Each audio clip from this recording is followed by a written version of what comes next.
It's 33 minutes past 6 o'clock, las 6 de la mañana con 33 minutos en nuestros estudios. Buenos días, good morning, Belize, and thanks for choosing love on a beautiful... Today's Tuesday. Today's Tuesday, Mr. just, Troy just so you know. Yeah, I'm not so used to being here on a Tuesday morning, Mr. Troy Gab. Yes, sir. As I would say, Taco Tuesday, no? It's the 21st day of Oh, yeah, July. that's what they call it? Well, we'll take that one. We'll take yeah. Taco Tuesday today instead of something else. And then, of course, tomorrow will be our favorite day. It's hump day, getting ready for the weekend. As I said earlier, it's the 21st day of July, and no, I did not sleep here for those persons who might be wondering. You did not? No, sir, no, sir. At least they will say, I see you last thing in the night and then first thing in the morning. But that's when you're young, Mr. Troy Gab. I want to say good morning to all of yours and listeners. You're young, right? You're much younger than I am anyway. Well, you better stay young in mind at least. You're the length and breadth of this beautiful jewel of ours. Those of you who are streaming in the diaspora, we're glad you could join us as well. Our voice is still recovering from mucho activities over the weekend. You were just shouting, Troy. Yes, sir. With the World Cup. That's what you were doing. Well, I was shouting you were from shouting, Friday night. My team played in Orange Walk. I was on the mic, so... And then you were shouting for your team. Yeah. You have to stop shouting now. Yeah, well, I stopped. The season done. The season done? So once my voice will be recovering during the course of this week, and as you said, the World Cup is also has concluded on Sunday, and we're back to some level of normalcy, as they would say. Bolido took place last night. You feel normal? Yeah, man, I always feel normal. I don't tell everybody. Why is that? I come here to have fun, but let me just say the Bolido last night was 68 for those persons who were waiting on it. 68 is the number drawn last night, and if you won, congrats. If not, you go try again tonight. Another draw comes up right here on Love FM and Love Television. Check them out at 9:10 p.m. You know, I know what. Chief, right now things... Because I said the Bolido in Spanish. Oh, yes, man. Go ahead. All right. Sure. El número sorteado en el Bolido 68, 68, 68, el número sorteado en el Bolido anoche. Si usted ganó, felicidades, y si no ganó, pues tiene que probar otra vez. Y le deseamos la mejor suerte. Yes, sir. Yes, sir. Okay, Mr. Troy, go ahead. No, we were talking about what would be considered normal. Well, you know, all these activities are out the way in terms of the extracurricular things that... The World Cup was a very enamoring event that persons were adjusting their lifestyle around when the games were being showed, and things like that. And you know, it adds some sort of value in terms of persons looking forward to things to do, especially during the time when they were playing within the group stage. There were multiple games throughout the day, and that in itself, you know, for persons who are sports enthusiasts, that's like hug heaven, you know. So that has now subsided. World Cup, of course, comes around every 4 years, and it's one of those events that draws billions of people to it. You know, they gross over $15 billion. And the viewership was through the roof. Yeah. The attendance was through the roof. So everything surpassed. I think William is feeling expectation. Not very happy, but his Messi lost. But at the end of the day, I'm sure he enjoyed the World Cup. Yes, and so was the Prime Minister. He was at the stadium in Argentina. I suspect a Messi jersey. As well, I guess he was supporting Argentina. You know, when you're in the stadium. Well, that's the thing. You can support the team of your choice. You know, that's the beauty of everything. You know, that you're free to select and support who you want to support. Yeah. Indeed. You know, and that's the whole point of competition. And somebody who owns win some or lose some, semi-professional basketball team, you're entitled to be biased towards your team, and if that's what you want to do. Competition is good, and you know, we always will harken back to issue of Belize and so on, and so we have to continue to have that discussion, and at some point in time we're going to find that group of people that are going to be so dedicated that they're going to be able to achieve what needs to be achieved. But it takes hard work. Okay, before we take the break, Troy, never regret a day in your life. Good days give you happiness and bad days give you experience. Right?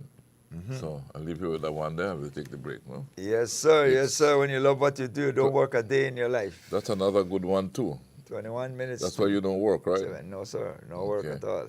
All right. It's 21 to 7. We take the break and come back.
It's now 18 minutes to 7 o'clock, las 7:18 minutos en nuestros estudios. Buenos días.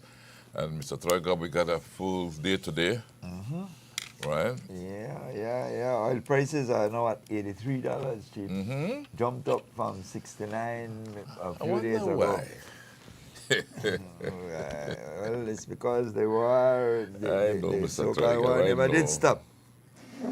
It only subsided for a little bit, and the point is that I know we'll talk a little bit with Dr. Williams later on today. Yeah, Dr. Williams is coming in a bit later. But these oil prices get baked into production costs, and that is then imported into this country at that exorbitant costs, that increased costs, along with the inflation that of the country that it comes from or passed through.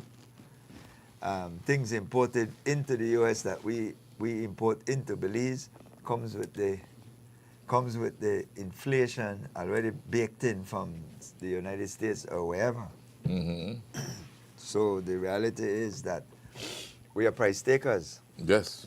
And let's tell folks that if they want to tell us anything, we got 17 minutes and that's it, because it's a packed morning after this. Yes, sir. Right, so you want to tell us anything, just pick up the phone and call now. So that's one of the concerns we have. On the domestic front, I mean, I see in your newscast there's this back and forth between the judicial people or the legal minds, as it is, that fraternity that has more leniency than or a fraternity that operates in an environment that other persons may not be able to do, and I say this, I take it for government, right now we're making a lot of noise about persons who have affiliation, about entities that they participate in, and attorneys, their names still remain, they go through some fictitious, mindless arrangement when they get into government, because you have many lawyers who are part of law firms, and so they get in and then they say, oh, well, I'm no longer, I got a clearance from a governor general, but your name is still there. You're still benefiting from it, because there's no way to stop you from benefiting. You understand? We had the former prime minister, who is a law partner of one of the most prominent law firms. In fact, you have the two former prime ministers. And their law firm continue in the same name and likeness, for the most part. And of course, they'll give you all the legal maneuvering about why that can happen, while now, and their name is still on there, and they're doing business with God knows who. And when we have a company who you own and try to do business with an organization, you will be blackballed because you don't have that same kind of privilege how that profession has been structured. And we see the same thing happening now with this situation here, that you have a group of people who decide that, all right, we'll form ourselves into a subgroup of the so-called bar association, which is not which is a sort of group that doesn't really have any teeth, but it's just a sort of a concept. Prestige. Yeah, prestigious concept. Because if you remember, the former Attorney General dispelled that, what name, Elrington, had issues and removed himself from it and saying that is just a group of people who really just get together for the sake of get together. And the whole concept of being called to the bar is just a kind of fictitious way of how they're structured. And yes, it has some history how you got there, but I'm not going to spend a lot of time on that, because that's not my point. My point is, you have another group who calls themselves an association of defense attorneys, who is now a subset of that bar, and says, well, the law covers us too, to be part of some association. And I'm saying, well, maybe there's going to be another subset of attorneys, association of corporate attorneys, who is going to form a subset and want to be a part of it too. So you'll end up with all these various specialization as subsets. Was that what the law intended? So I'm asking the question because I get the impression, I heard one of the secretary of that group says that the law allows for that. So show me in the law where it say you specifically, your group was spoken for there, since we want to get specific. And I would want it to be taken to court and be challenged, because at the end of the day, this is the same thing that the former Attorney General blasphemed about, Elrington. The same thing that he spoke against, same thing he had issues with, because he says that you have the freedom of association and you need not be a part of that group. So how now I don't have to be a part of that group, and now you are trying to force yourself on the Judicial and Legal Services Commission. When it's been said and tried and true that freedom of association, you associate with who you want. So how you people, you want to impose yourself on there, but persons don't have to be a part of you. Mm-hmm. Persons don't have to be a part of you because they have freedom of association. So you're basically an ad hoc group. That's so, because you can't force somebody to join So if it's not a compelling group, why would you be authorized to sit on something where people are not compelled to be a part of you? Whether you say you represent 90%, tomorrow you can only represent 50 or 40, because if people start to disagree with your policy. You are saying it has to be a choice made by the governing body. Exactly. So now you have to. The governing body, you have to prove yourself, and the governing body recognizes you and then invite you to. It's just like for a union to be recognized, they have to prove that they have 50% plus one representation in order for them to even attempt to represent a group of employees, for argument's sake. So there is a legal criteria for that to occur. You can't just represent 40% or 30% and say, oh, I am the legal. You can't represent a minority and become the spokesperson. Exactly. So we are saying majority always rules in the democracy. Where is the law that speaks to how you are formed? And therefore, let me tell you, show me, and then talk, let's be logical. Or you could bring a piece of legislation that you want, because you said the Attorney General said this. I said the former Attorney General, Wilfred Elwington, was very clear. The Bar Association or that group of people who know they revere, I know I'll be a part of that. I remove myself from that. Because that, and anybody who want to remove themselves can do so. That has no bearing on you being a legal officer of the court. Because the bar, calling to the bar is an abstract act where somebody presents you to the judge and say this person will appear before you sooner or later, and you go through a legal process that the law allows for. Yeah. But the bar is just a group of people. As a matter of fact, he said that is like any bar, like a whiskey bar and all of that. That was his statement. Yeah. Go back, anybody who want, and find the whole tape. He denounced that whole concept. So to try to come and mask that over with a subset of that same bar, it's not cutting it for me. And that's the part. The other issue where they quarrel about with how the selection process happens. Selection process. I'm not going to get into that because, they're all good friends of mine, and many of those persons, I don't have any issue with one way or the other. I've sat on selection panels, before many times, and I know, that how the process sometimes it's a majority rule. Sometimes it doesn't go. It does not necessarily have to go your way, and that's a thing with a board.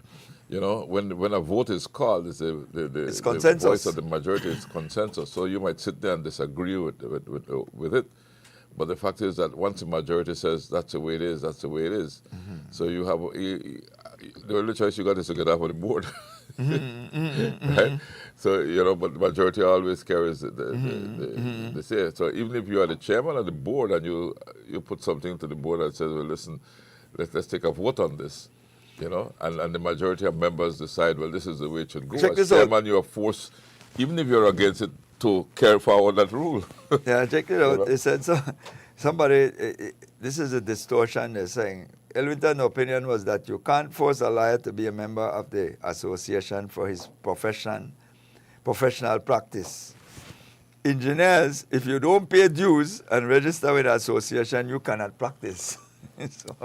There's such a thing as an engineer association. Well, this is what this person is saying. I stand to be corrected, I stand to be enlightened if that is the case. But I don't know that to be true. So you have an association of professional engineers? I know you do. Like I know you do have an association. You do have association of accountants too. And if you're not a member of that association, you cannot practice? That's what you're saying? No. Somebody texted me and said it. Oh, yeah, okay. I'm not saying that. Just to be clear, I am not saying that. Somebody texted and said that, who I know to be an engineer. I think I've heard something like that before. So I'm just asking the question if that is the case, because that would be a misnomer. That would be a situation where you're affecting my livelihood. So let's have that discussion in an open format, because if an interesting discussion, if you have to, yeah, because like in order for you to practice, say, an electrician, you have to be licensed.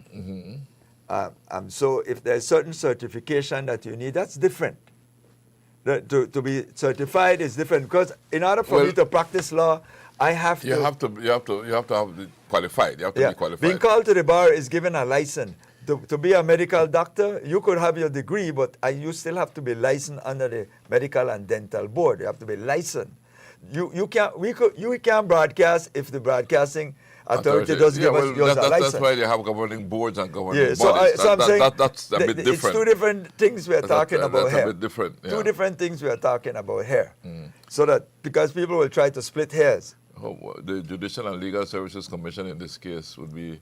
Well, they do the selection and discipline, and so your license comes from when you're called to the bar. That's right. When you're called to the bar, it's saying that you can now practice in this court. You can come in front of a judge. Unless you do that, you won't be allowed to practice.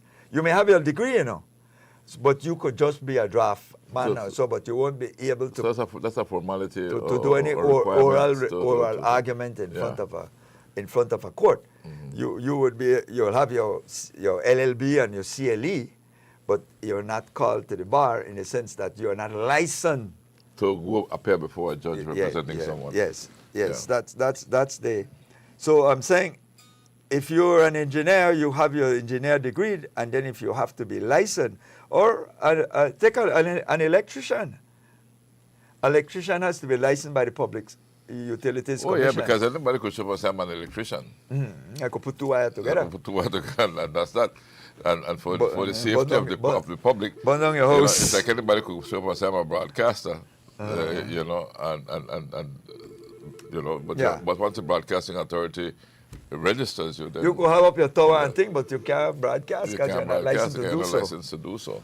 Love, can I help? Go ahead. Go ahead, caller. Good morning. Morning. Tour guide, one of the criteria, you have to be a member of a local association. You have to be a member of local tour guide association, or else you not get your license. That's one of the criteria for you to get a license. Okay. Well, I guess it depends on the law, because the law recognizes the association as that you have to have an association, or states that you have to have an association, and you have to have an association. But that's a contravention of the whole freedom of association. I agree. But I'm just saying that happened. Again, I would have to check those things out, because hello. That goes against everything. Remember the whole sugarcane. Hello. Yes, go ahead. Yeah, but I depend me call, man. Give me a little chance, because you were to say. Go ahead, man. Will you listen to your caller? And the tour guide association have to be properly registered too. You have to be registered with. Right now we have to pay thousands of dollars to register. And we are a non-profit organization. We don't make no money. We just collect like membership fee. Okay. All right then, caller. That's it. Yeah. Okay. I was making a point to the caller, the point I was trying to establish is that you have this freedom of association. We saw that being challenged when you had the Sugarcane Farmers Association, and you ended up with these multiple branch-off association that exists right now. Because first you had just one association, and people were saying that you had, in order for you to deliver cane to the factory, you had to be a member of the Belize Sugarcane Farmers Association, and the argument at that point in time is that was not so, and I think that was taken to court and challenged, and therefore this is how you end up with this split between all these. You have about 3 or 4 associations now where persons felt that they don't want to be associated with that particular entity, and they moved away. Now the question is, if I'm a tour guide, there's certain criteria that I have to fulfill. I don't know why I would want to be a member or have to be a member of a tour guide association in order for me to be a licensed tour guide, because licensed tour guide has a certain complexion. The BTB license the tour guide, so it says that this person, based on everything I've checked, I check the police record, I check the character, I check whatever qualification that he needs to have, and he pays his fee to be licensed to be a licensed tour guide, then that person is licensed to operate as a tour guide and call himself a tour guide. Just like a taxi. If you're not licensed with a green plate, you can't call yourself a taxi. Mm-hmm. That is so. Right? So that means that car, and then you will have to carry a license that says that you have a license to drive this particular car that has a green plate. You see, Yeah. so that's what that licensing is different from association. Licensing, you have licensing authorities. Yeah, the license allows you to do certain and those are provided actions. for by law. It's try at 7 o'clock, and we need to take a break. I just wanted, before we take the break, to really empathize with the people of Guyana. As you know, Guyana is going through a very major maritime disaster following the capsizing of the state-owned ferry MV Barima off the Essequibo coast. I understand that 27 bodies have been recovered so far. Yes. Mr. Troy Cobb. So that rough, That's man. it, yeah. And that on everything, you know, that on everybody. Mm-hmm. You know, so there are still recovery operations are still underway. Mm-hmm. And so our sincere feelings, condolences, or sincere, you know, feelings, yeah, to go toward the people of Guyana to go through this horrible maritime tragedy. You know, when this boat, the MV Barima, sank. I was going through the various reports, and I was like, wow. Mm-hmm. You know, Yeah. they're rough. That one they're rough. Yeah, because we do ferry people every day too. Yeah, and I think you had a lot of people on board. You know, like I said, so far as far as I can see in the news, 27 bodies have been recovered. Yeah.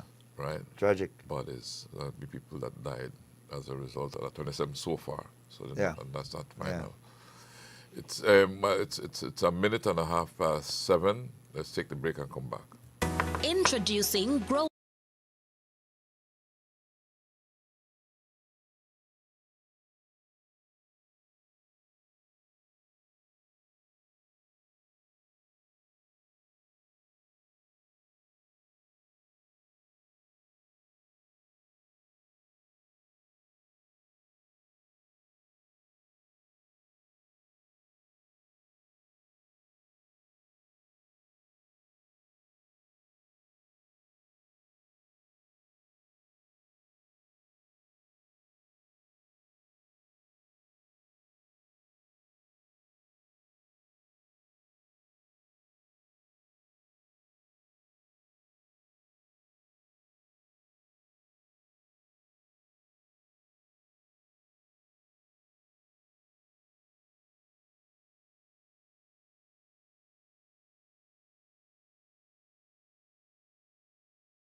It is now 7.5 minutes past 7 o'clock, 7 de la mañana con 7 minutos y su piquito. Buenos días, good morning, ladies, and thanks for choosing love. It is a Taco Tuesday.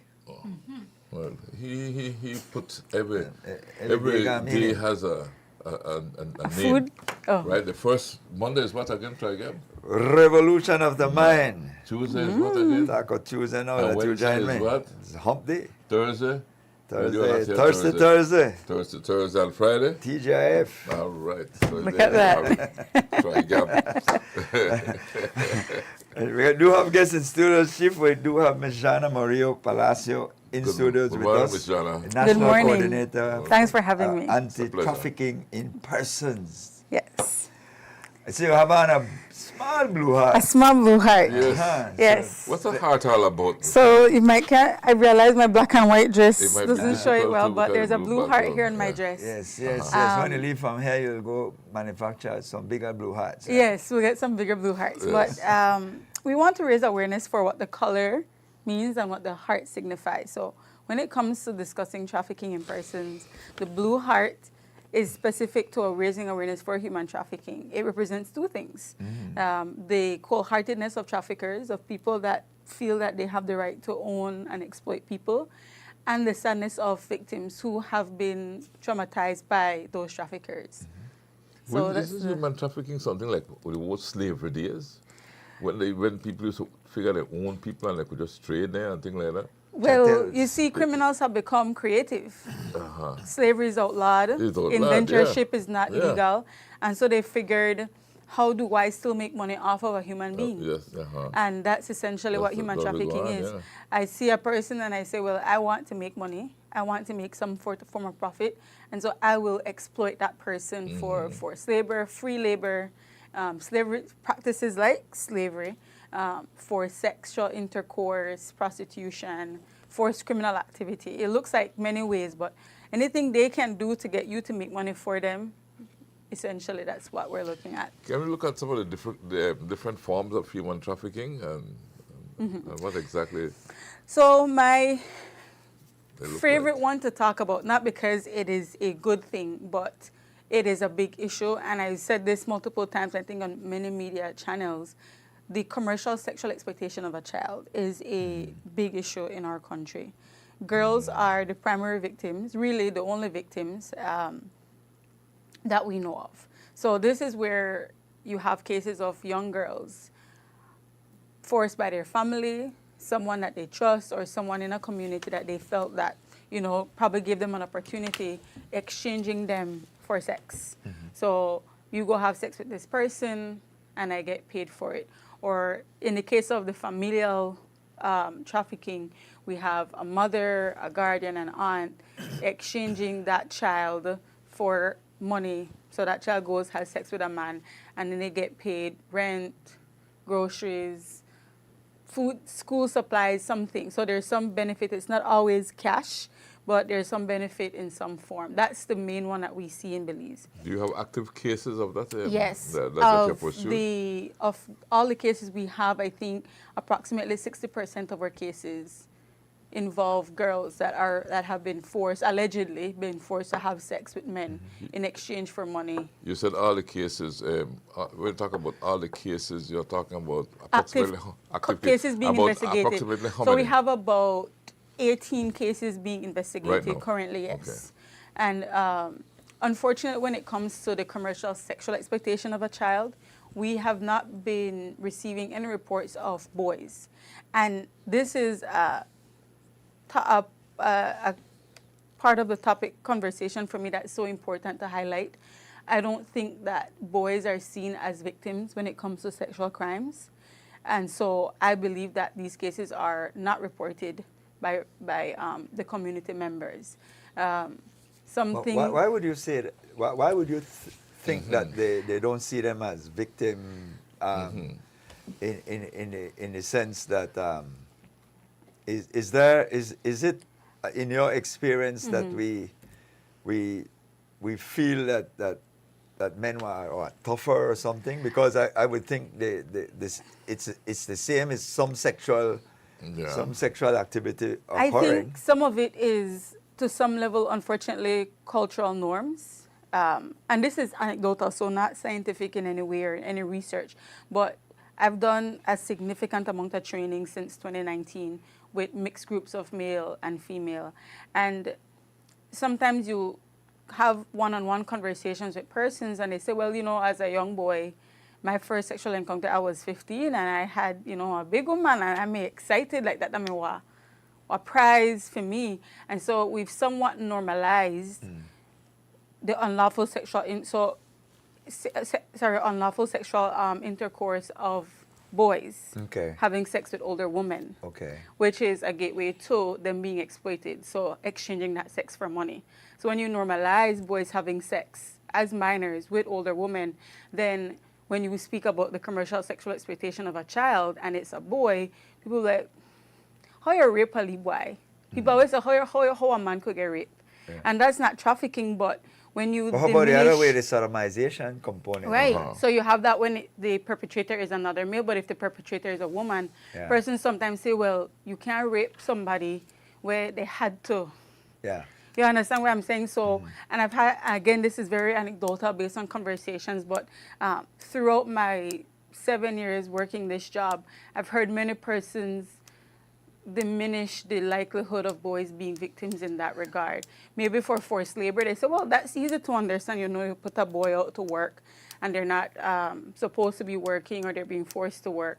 But when it comes to the sexual element, we often get some pushback that, oh, it's what about exploiting the minor boy for money? Yes. By the female. The female yes, by an wants adult money. person. Adult female wants money, so he exploits the minor to you could have the dynamic of guardian sourcing that child to have sex with another adult woman or an adult male, or it could be that adult paying them directly for so sex. So it could be both ways. So but it happens either on way, both sides, right? It's trafficking because and that's considered trafficking? Yes, if there's an exchange of money for sex and it's a minor, it is considered the commercial sexual exploitation of a child, and that is human trafficking of children, yes. Okay. So children cannot, even 16-year-olds who can consent to sex, they cannot consent to sex for money.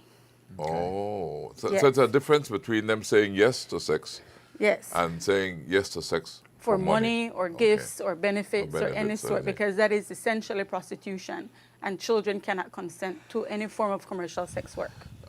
You talk about prostitution. Is prostitution legal in our country? No. I am not a legal professional, No. so I'm asking. I will reference, I will say this, I will reference persons to go and look at the criminal code, and I can tell you what is explicitly criminalized. You cannot profit off the proceeds of a prostitute. You cannot have a brothel. You cannot, prostitution cannot pay rent. You're not able to, let's say, as a pimp, you can't pimp out other women. You can't pander. You can't go and trafficking. Yes. Pimping is trafficking. Yeah. Yes, in essence, because there's someone managing the operation. And prostitution is outlawed. It creates a space for forced prostitution. So it's important to, because in some countries prostitution is explicitly legalized. So, and it's not categorized as human trafficking. So there's a distinction to be made, but in Belize, our laws do not explicitly criminalize the act of the person selling, but the person purchasing can. So someone can't purchase sex. You cannot? You cannot purchase sex, no. Not legally within our country. Well, what makes it so difficult, it seemingly, is because you need both sides to collude, to tell on each other. It's like bribing. So it makes it difficult to prosecute. But the prostitution in concept is not considered a legal act. Commercial sex work. It's not legal. Our law does not explicitly criminalize a person selling sex. So I have to make that very clear. But it does not legalize it either. Right? So my best comparison is like the 10 grams of weed law, where you can be found with it, but the law does not permit you to sell, grow, purchase, or buy. Yeah. So it's quiet on that. Coming back to the issue of the male-female distinction, because that is always a a line that might be crossed over and over for males that get overlooked, because you're saying that the question is, how do you rape a male? Right. And so it's seemingly that the law stands more one-sided for the most part, for the simple reason that culturally we're not wired that way. Well, I wouldn't say the law is one-sided. I would say the way that how we discuss culturally is one-sided as to who is a victim and who is not a victim. Okay. Because I know the law did change when it came to what is constituted as rape. And even though rape is not explicitly trafficking, it happens within the context of trafficking. Because if you're forcing someone to have sex for money, essentially you're forcing sexual encounter in someone. But boys can be protected by the law, but we are trying to encourage the community to report cases where boys are forced to have sex for exchange of money, either if that is a family member facilitating that, or if it's a person going directly offering money to that child in exchange for sex.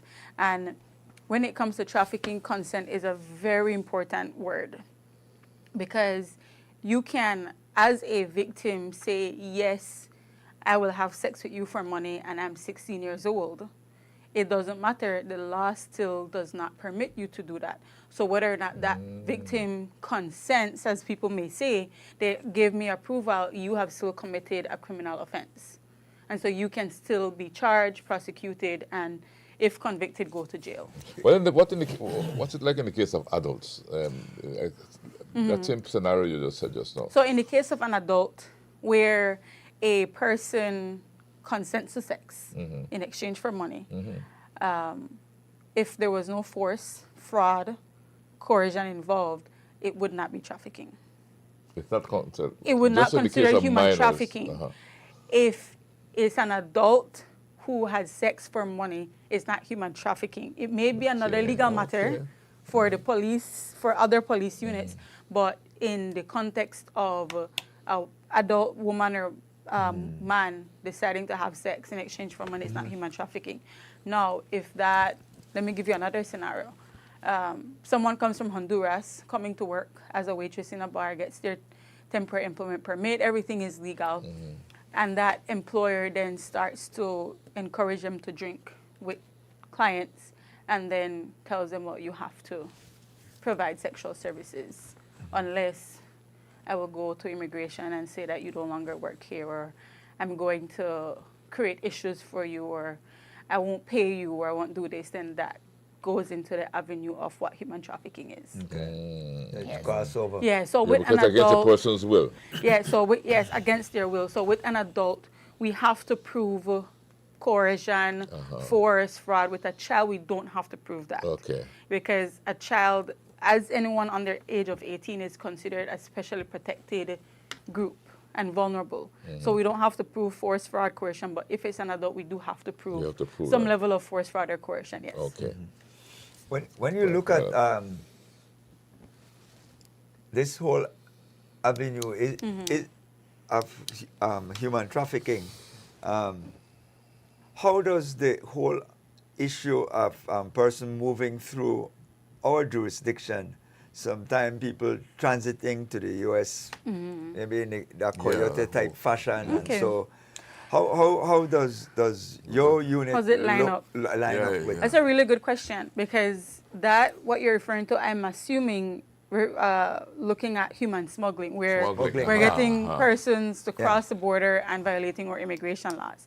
It's still an issue. It is illegal to cross the borders of a country without crossing the proper border points, without presenting your legal, valid, real documentation, and ensuring that if you're bringing a child with you, that you have the approval from the parent or guardian and what's not.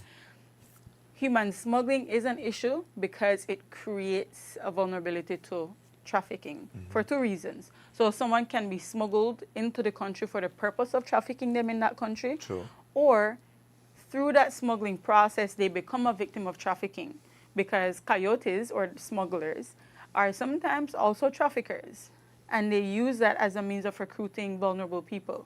So persons that have asked to be smuggled, they have to pay. There's a fee associated with it. And let's say you can't finish paying that fee. You fall vulnerable to, well, you have to find some way to make up this money. And I will provide you a way to make up that money, but it becomes human trafficking. Yes. So smuggling is an issue, and I know the Immigration Department, they're working on several legal and policy reforms to address the issue so that we can strengthen that element to reduce trafficking. What about holding people's passports? I mean, you bring somebody in the country. Big red flag. If I had a red flag, and if you ask me, does that happen here? What's the biggest telltale sign that someone could potentially be a victim of trafficking?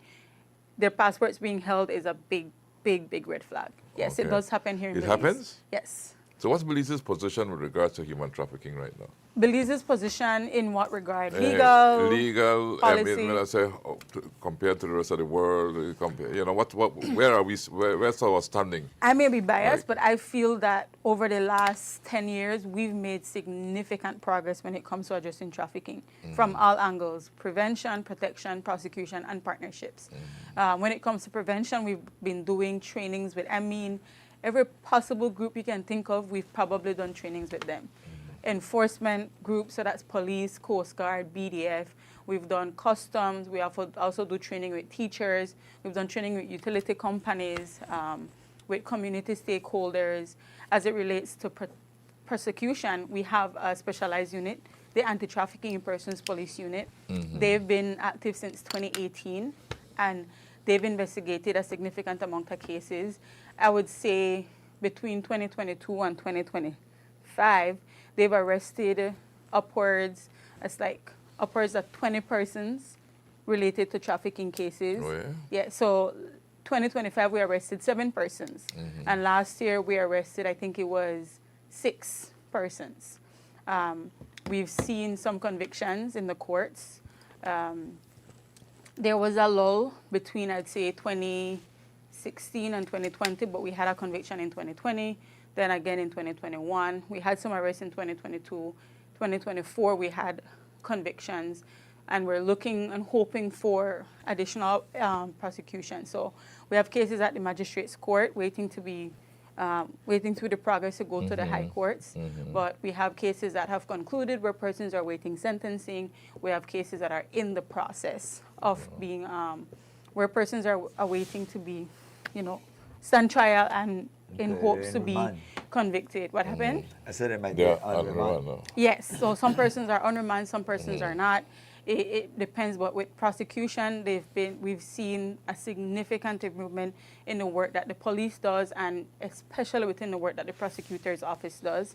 And then when it comes to protection, we have a specialized unit within the Department of Human Services with social workers that are trained to address the issues of migrant children and victims of trafficking persons, adult and children. So you're celebrating a World Day Against Trafficking in Persons on July 30th, right? Yes. Blue Teddy. So July 30th, globally, we look at it as a day to recognize victims of trafficking in persons and raise awareness to the issue that plagues not just Belize, but the entire world.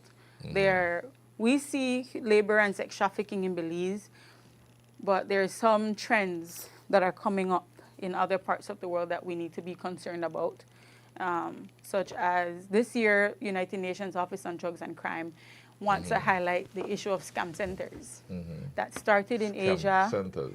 Yeah, so essentially, it's forced labor trafficking.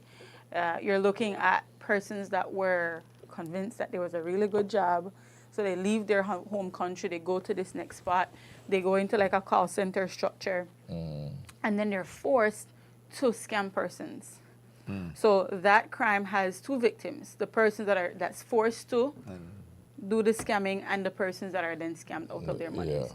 And the persons that are forced to do the scamming, if they don't reach a particular quota, it's been reported by different organizations that they could potentially face harm, being beaten, locked up, and there are many negative issues related to it. It started in the Asian continent, in Asia, and it's been, Interpol has reported that it's expanding No, I've not read anything, so I'll say that I haven't read anything that it's in Central America as yet, but we know it's best to be prepared. I like to say prevention is always better than cure. And if we can prepare persons to say, hey, if you're hearing about a really good call center job somewhere outside of Belize, make sure it's a legitimate job, make sure it's a safe place to work, so that you don't end up in that situation. Is there like a help desk that within your unit that someone could maybe do checks like that or make reports? Somebody made a point just now that you might be having minors, young girls entering places like clubs and so that are adult oriented, and therefore they get exposed to possibly getting some trafficked or abused like that. When it comes to especially minors, it's always the Department of Human Services. They can always reach out to them and report cases. As it relates to labor and trying to determine if something is legitimate, I would always advise persons to reach out to the Labor Department here in Belize. They would be able to liaise and discuss with, or tap into their resources with their partners within the region to verify whether or not an employment is legitimate and safe for someone to go and work.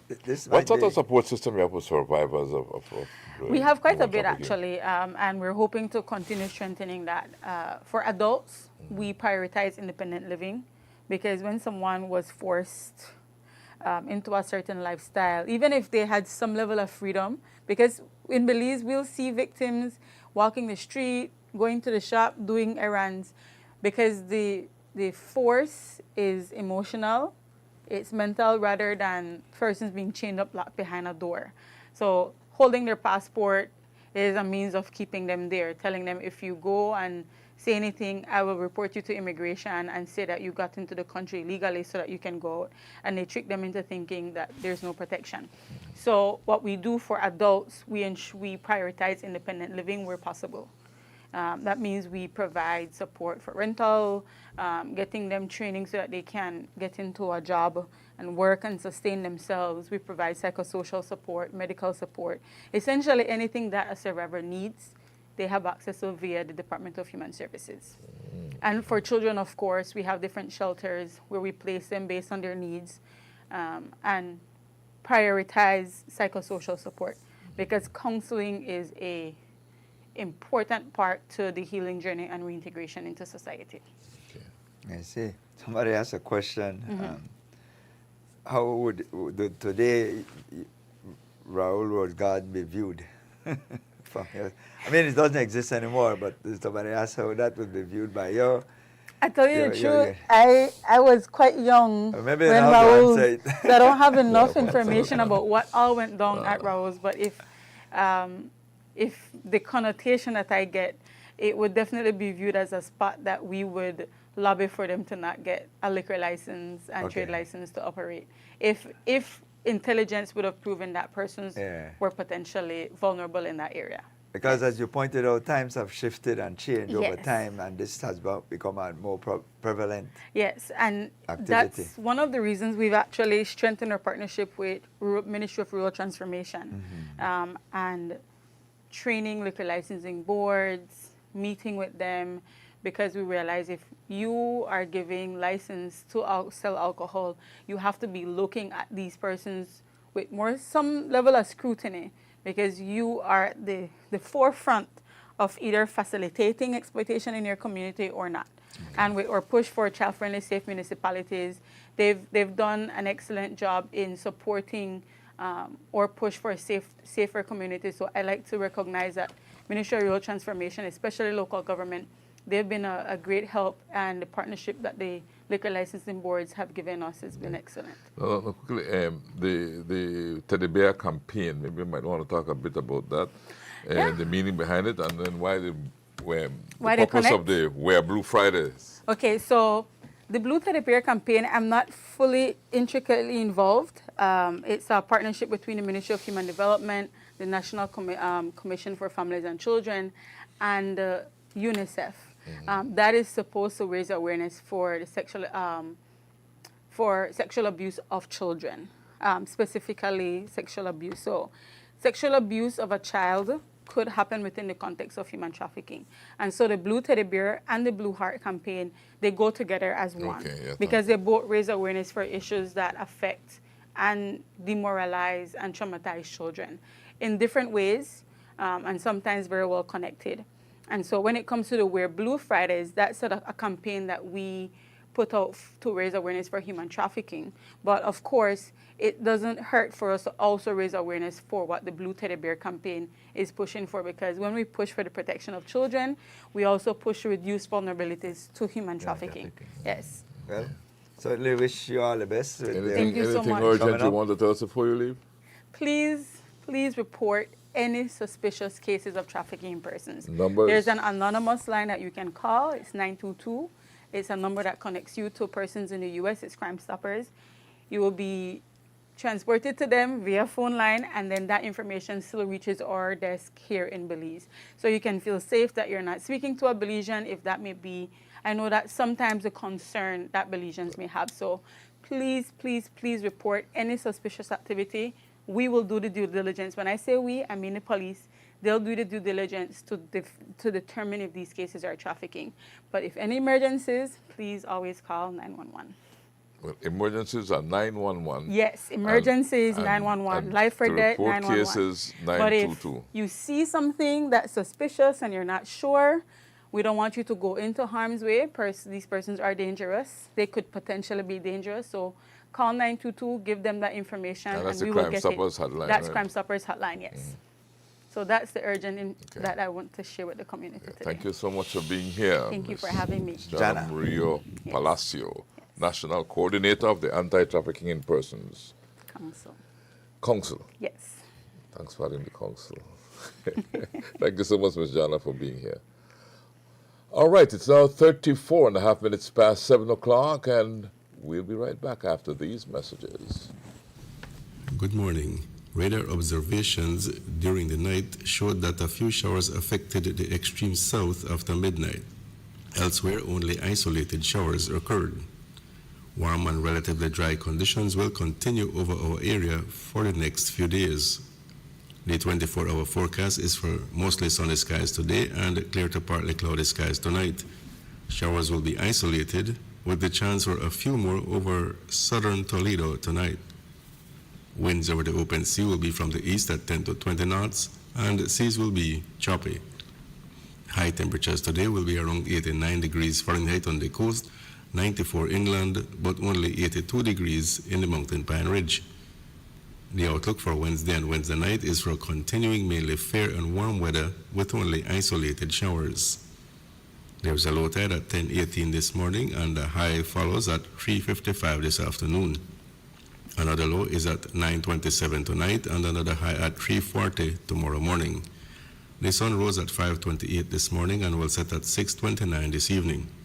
The moon comes up at 10 minutes after 12 this afternoon and goes down at 11:44 tonight. In the tropical weather outlook, at 6 o'clock this morning, Tropical Storm Bertha was centered near latitude 28.8 degrees north, longitude 86.2 west, or about 100 miles south-southwest of Panama City, Florida. Bertha was moving to the northwest at 5 miles per hour with maximum sustained winds of 50 miles an hour. Elsewhere in the region, tropical cyclone formation is not expected during the next 48 hours. With that, we end this report from the Belize Weather Bureau. Pelican is more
It's now 18 minutes to 8 o'clock, las 8 menos 18 minutos en nuestros estudios. Buenos días, good morning, Belize, and thanks for choosing love.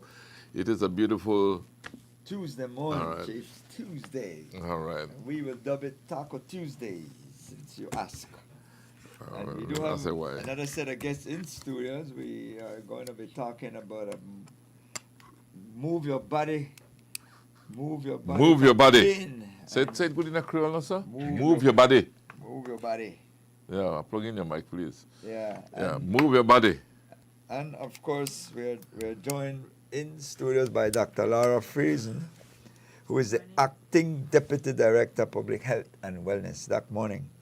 And as well as the Deputy Mayor of Belmopan, Mr. Christopher Enriquez. Good morning, Deputy. Deputy, I've been on the move since morning, right? Yes, from Yeah, Belmopan. Miss Move Laura have your been on the body. move. Correct. Right? So tell us, maybe we'll start with you, Doc. Tell us a little bit about what the Move Belize campaign is. Move Sure. your body. So the Belize Moves campaign is a national campaign that we are starting at the Ministry of Health. And this campaign is to encourage Belizeans to adopt healthier lifestyles, especially being active. And we are planning to work and collaborate with different stakeholders in the community, with our municipalities, schools, workplaces, etc. And we're building on top of other initiatives that Ministry of Health has already been working on over the last few years that include workplace wellness initiatives, screening in the community, healthy schools initiatives. So we are trying to scale up our approach to encourage more Belizeans to be healthy and bringing in partners such as the Belmopan City Council and other partners that can help us to create the environments that we need for people to be healthier. Okay. And what role the Deputy Mayor play in all of this?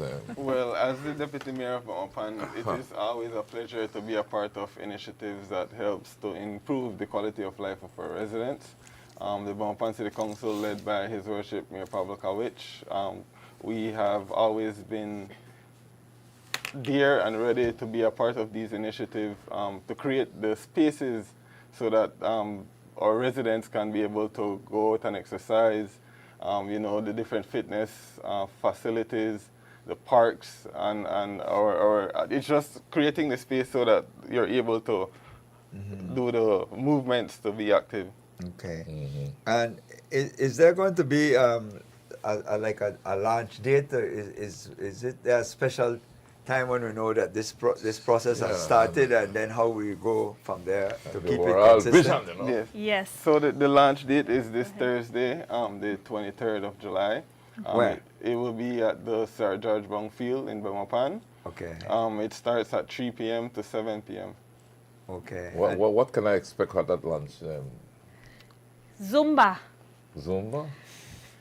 The launch date will include both some local officials and Ministry of Health in presenting the initiative. And we will also have screenings. Afterwards, we'll have some activities. We'll have some music. We'll have some Zumba dancing. So what we're really doing is we're bringing the community together for this launch to use this as an educational moment to inspire people to become more active, and also bringing them all into one spot and providing some activities for people to get inspired and to get on board with this. So the plan is for the initial phase is that we would be working with Belmopan and Orange Walk, and then hopefully as we roll out over the next 18 to 24 months, more city councils will want to get on board, more villages will want to get on board, workplaces, schools, etc. So we are looking to collaborate nationally at some level with other partners who are willing to look out for the health of our people.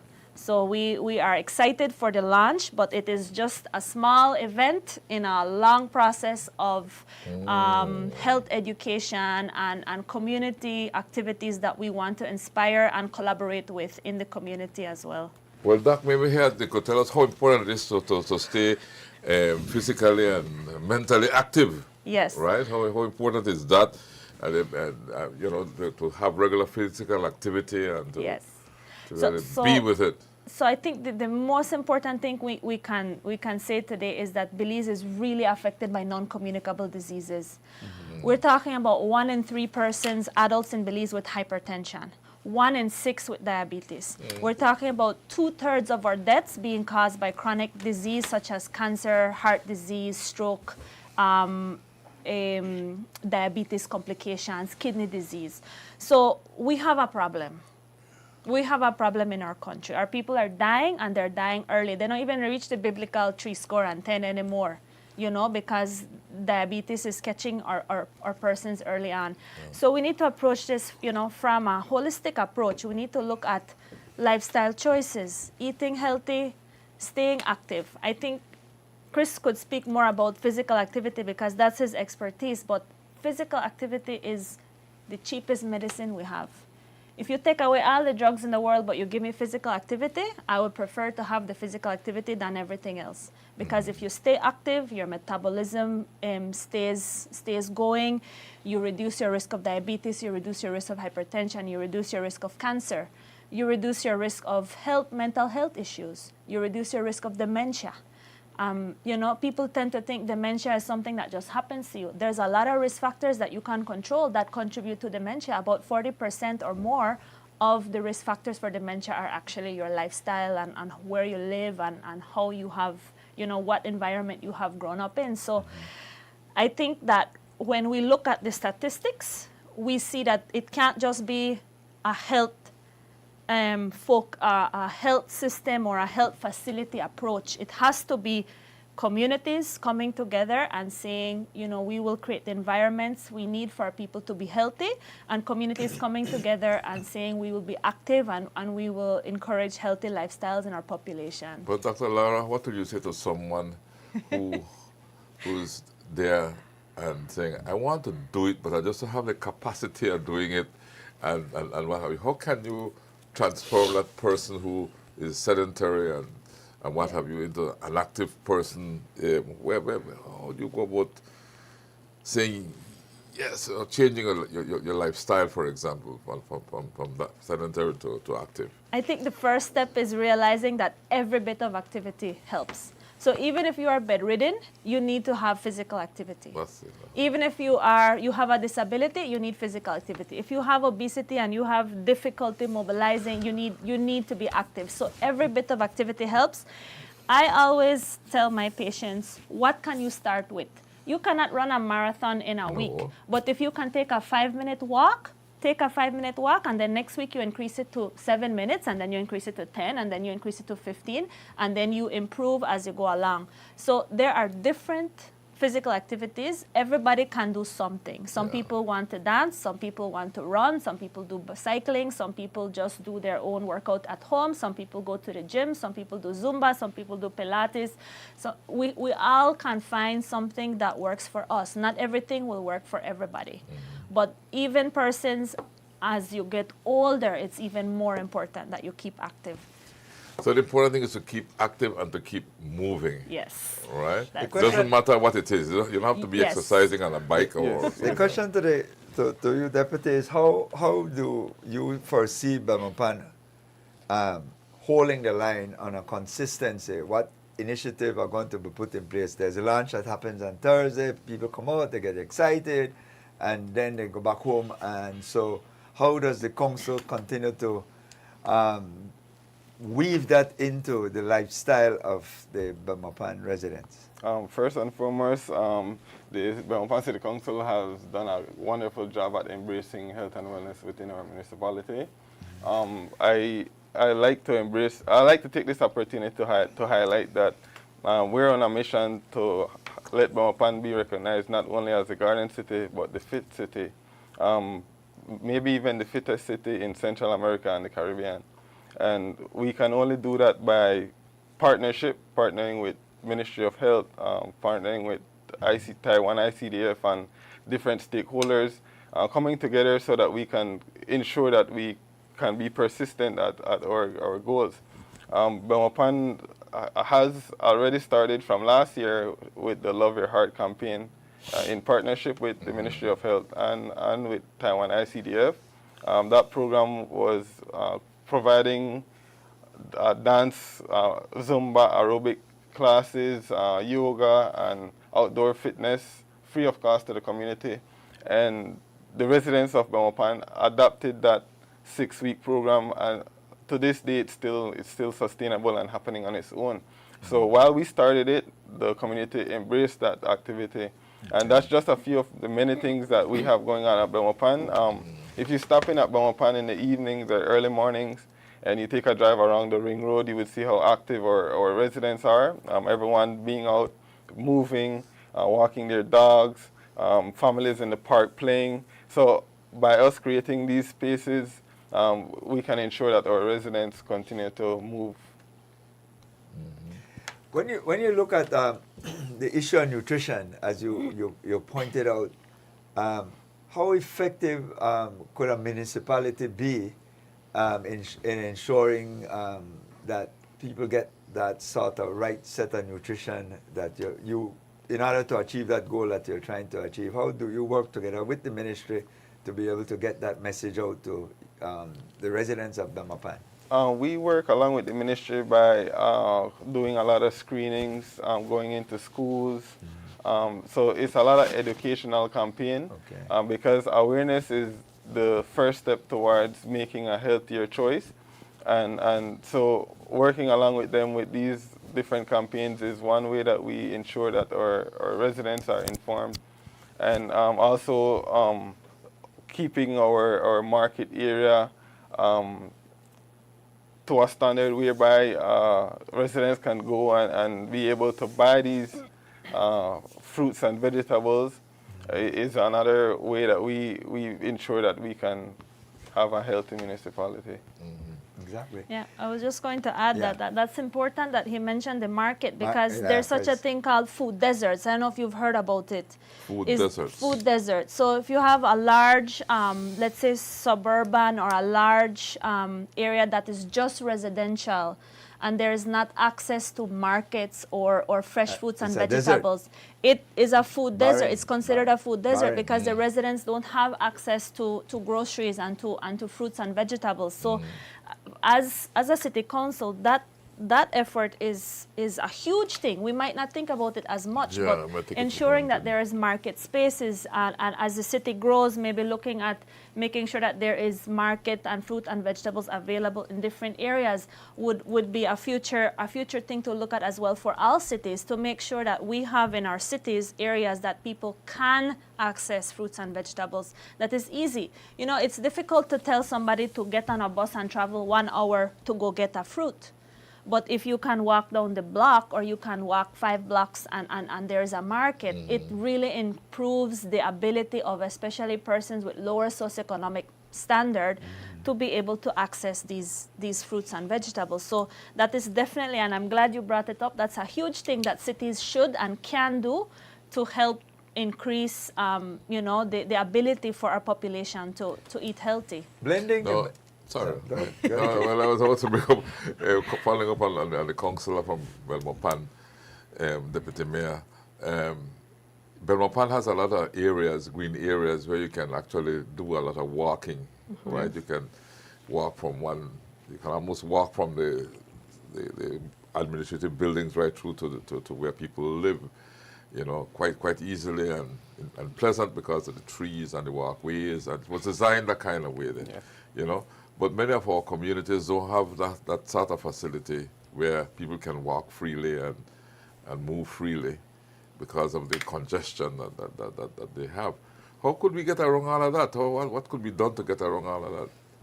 So people have more open spaces and that kind I of think thing. it comes with proper city planning. Or just do it at home.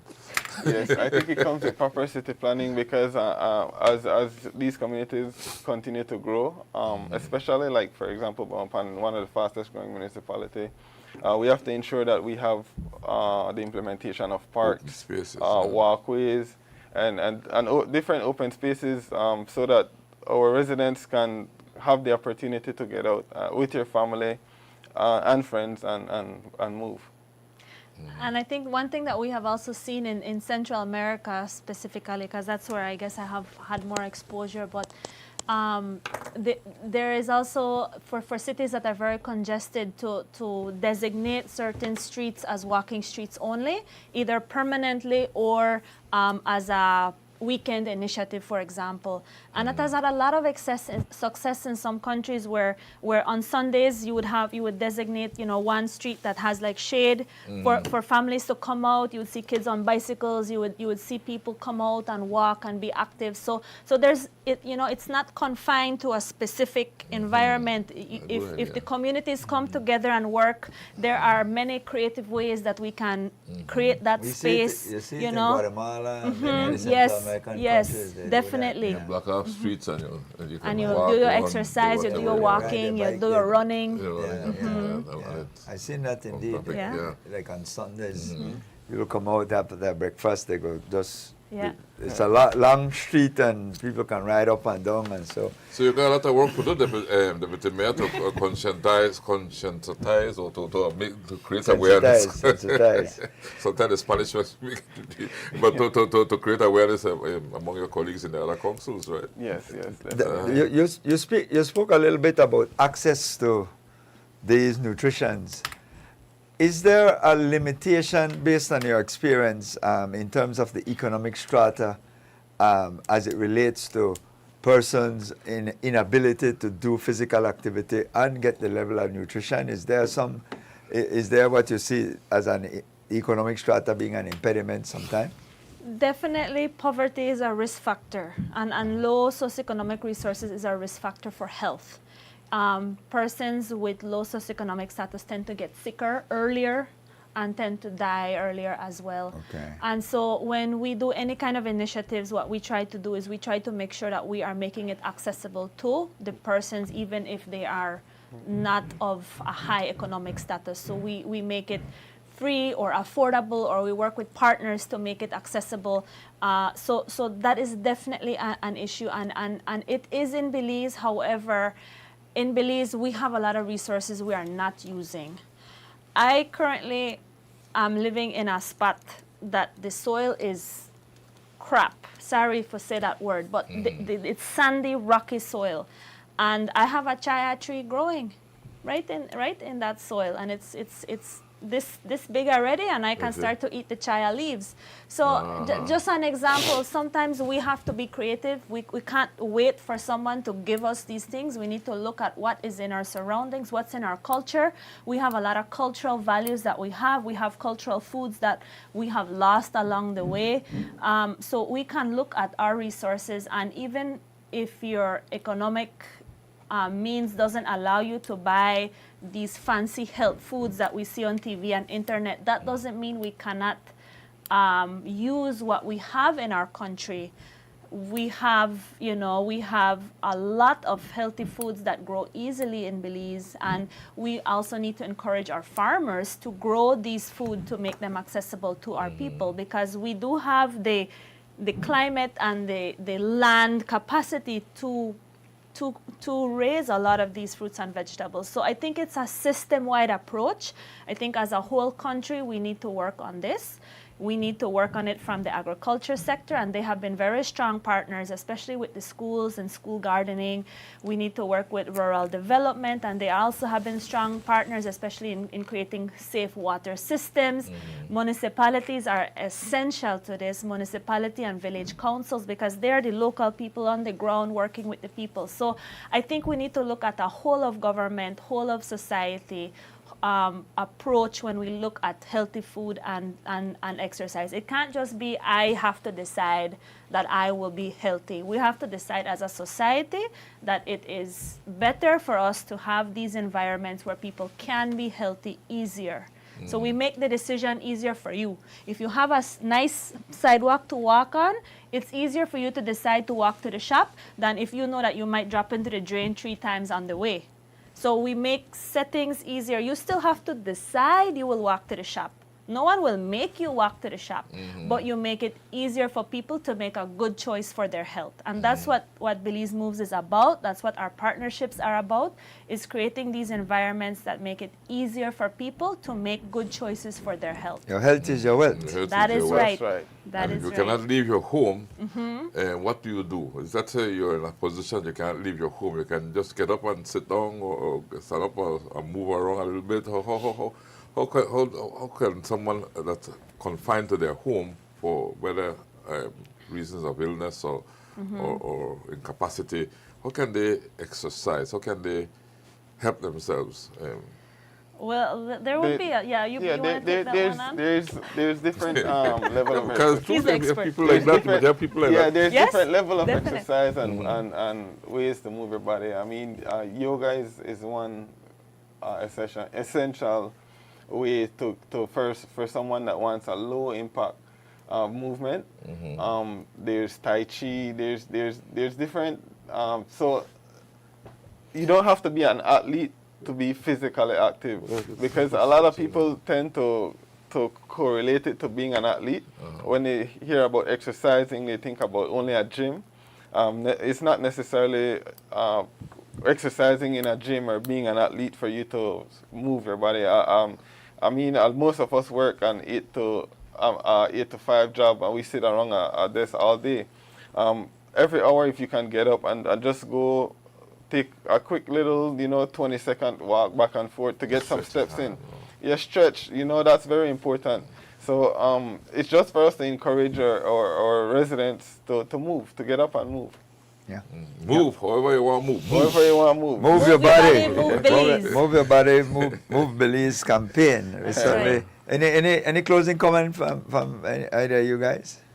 Well, we are very excited for this initiative, and we are looking forward for other collaborations, for other municipalities to get on board. Feel free to reach out, even though we are starting in Belmopan and Orange Walk, but we are open to collaborating with other municipalities, because we want to propose or collaborate with solutions that are sustainable and that the municipalities can run with it as well. Because we are collaborating. No one can do it on their own. Ministry of Health can't do it. The City Council can't do it on their own. We have to all work together.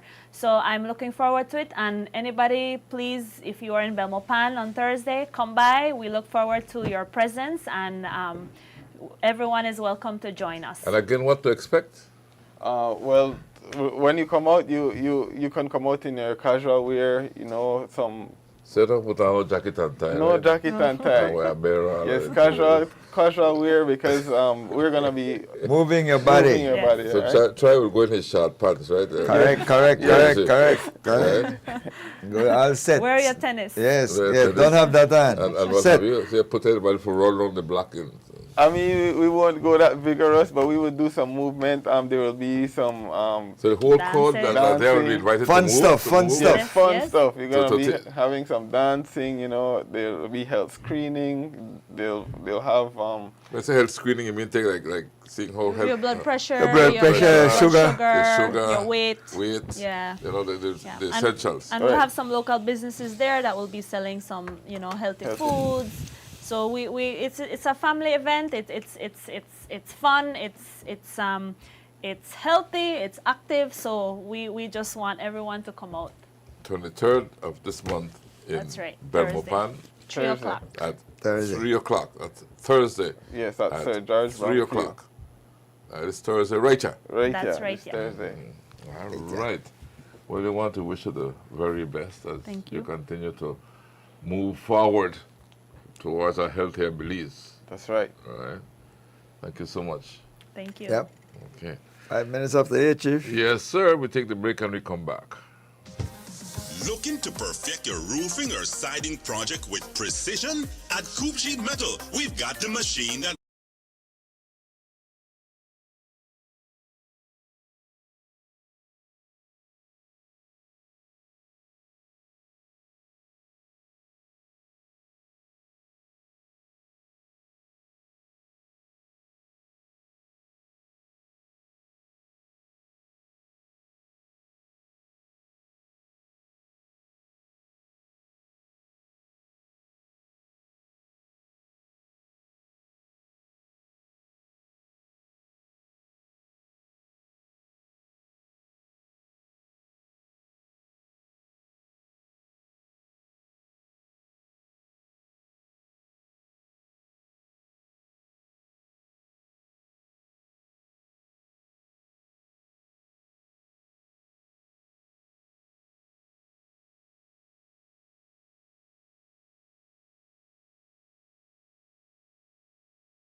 11 minutes past 8 o'clock, 8 con 11 minutos en nuestros estudios. Buenos días, good morning, Belize, and thanks for choosing Love and Beautiful. It's Tuesday, Yes, Taco Mr. Tuesday, Tricap. and I tell you, if you had to be at work at 8 and you're not there yet, then you're late. It's 11 past 8 o'clock. Yes, That's 8 de la sir, mañana you're con late, 11 you're minutos. You're late. And of Right. course, we do have Dr. Albert Williams with us, renowned economist and professor Yes, when you and want to know musician and everything manage else money, that goes talk to along Dr. with that. Williams. Yes. Right? Dr. Williams know for manage money, you know. Well, What, you know, for make money, you know, for manage money. Okay. well, we have to deal with both of them, right? The make money part are the most important part for me. Well, I want to figure out how to manage it afterwards. I want to have it first, right? We'll talk about that too. Yeah. But then that when you got organization, as fast as you make it, you spend it. Don't worry about that. Make it. Figure how much you could keep back, right? But we'll talk about that. You can't keep back much. No, well, the profit margin no big, right? Yeah, You're not big, you're not big. We'll talk about that though. As long as you're making it. Yeah. You have to make it first, otherwise you got nothing to keep back. You can't do nothing for yourself, no, nobody will make it first. Got to, Yes, You have to make it first. You know, see, when you're on the plane, they tell you put on your mask first, then you put on the it. one for the Because children. otherwise, guys, you can't help nobody if you don't have it. You But incapacitated. you know, that's an important top area to start, and a very illustrative area to start, right? You know, you're told, put on your mask first, then you help the person near you. Right. That person near you might be the person you love the most that's sitting near That's next a to you. serious concept, So you yeah. might say, that's a, you know, I want to help that person because that's the person I love the most, you know. But then they tell you, here what, put on your mask first. Because if you are not receiving that oxygen, how can you help the other person Totally put on correct. theirs? Totally So you correct. got to put on yours first. You got to have it in order to give it. Totally correct. And I think Right? that first principle of money. And that's the principle First principle. behind We have talked everything. about some principles. Yes. But- That makes sense, Doc? Yeah, it makes perfect sense. Uh-huh. So before, you know, I always play my guitar for the team. Oh, yes, Doc. Of course you always so do that. make we start by playing a song for one of our wonderful colleague, Dr. Dorian Barrow. So I get sad right away, Doc, but I feel happy in reminiscing about the life he lived and the wonderful work he did. We definitely, he was a Right. classmate of mine at St. John's Sixth Form. Great educator. And I've known him for years along the way professionally. And when I came last year to speak to your faculty at Galen, I had a long discussion with Dr. Dorian Barrow because we are friends. Yeah. And you know, it's sad to hear that he left us. But He was friends with everyone, Doc. Dorian was an outstanding educator and a very humble person, you know. And touch got the along lives with of everybody and touch thousands the of lives so people, many and that's what people, an educator does. A little touch, and that helps that person to grow. Why try gap now? Is that right? All right. So thank you. That's See, right, right that's here we have Troy in the studio. Dr. Yeah. Dorian touched all of us. A and lot of us, yeah. So it was my principal a long time ago You see at that? school. Yeah, he had so many positions in education, and so Belize, we have to be thankful the for the greatest gifts that we were educators, given, and one of our educators has given, and now. So I'll play a wonderful song. We're a very Christian nation, and so I'm going to play a song called Mansion Over the Hilltop. So I'm hoping Dorian has a big one over there, and I'll play the song big one. on behalf of him and anybody else who left us over the last few days. We have to remember that people will go. So here's the song. We're not hurrying and speeding up to go meet them, though. No. On the contrary. All right, so I'm going to play this song on behalf of him.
right, Doc. All right. Good job, good job, good job, good job. I'll play one now for everybody, for the whole country. I call it Yes I Am, and it's about loving yourself.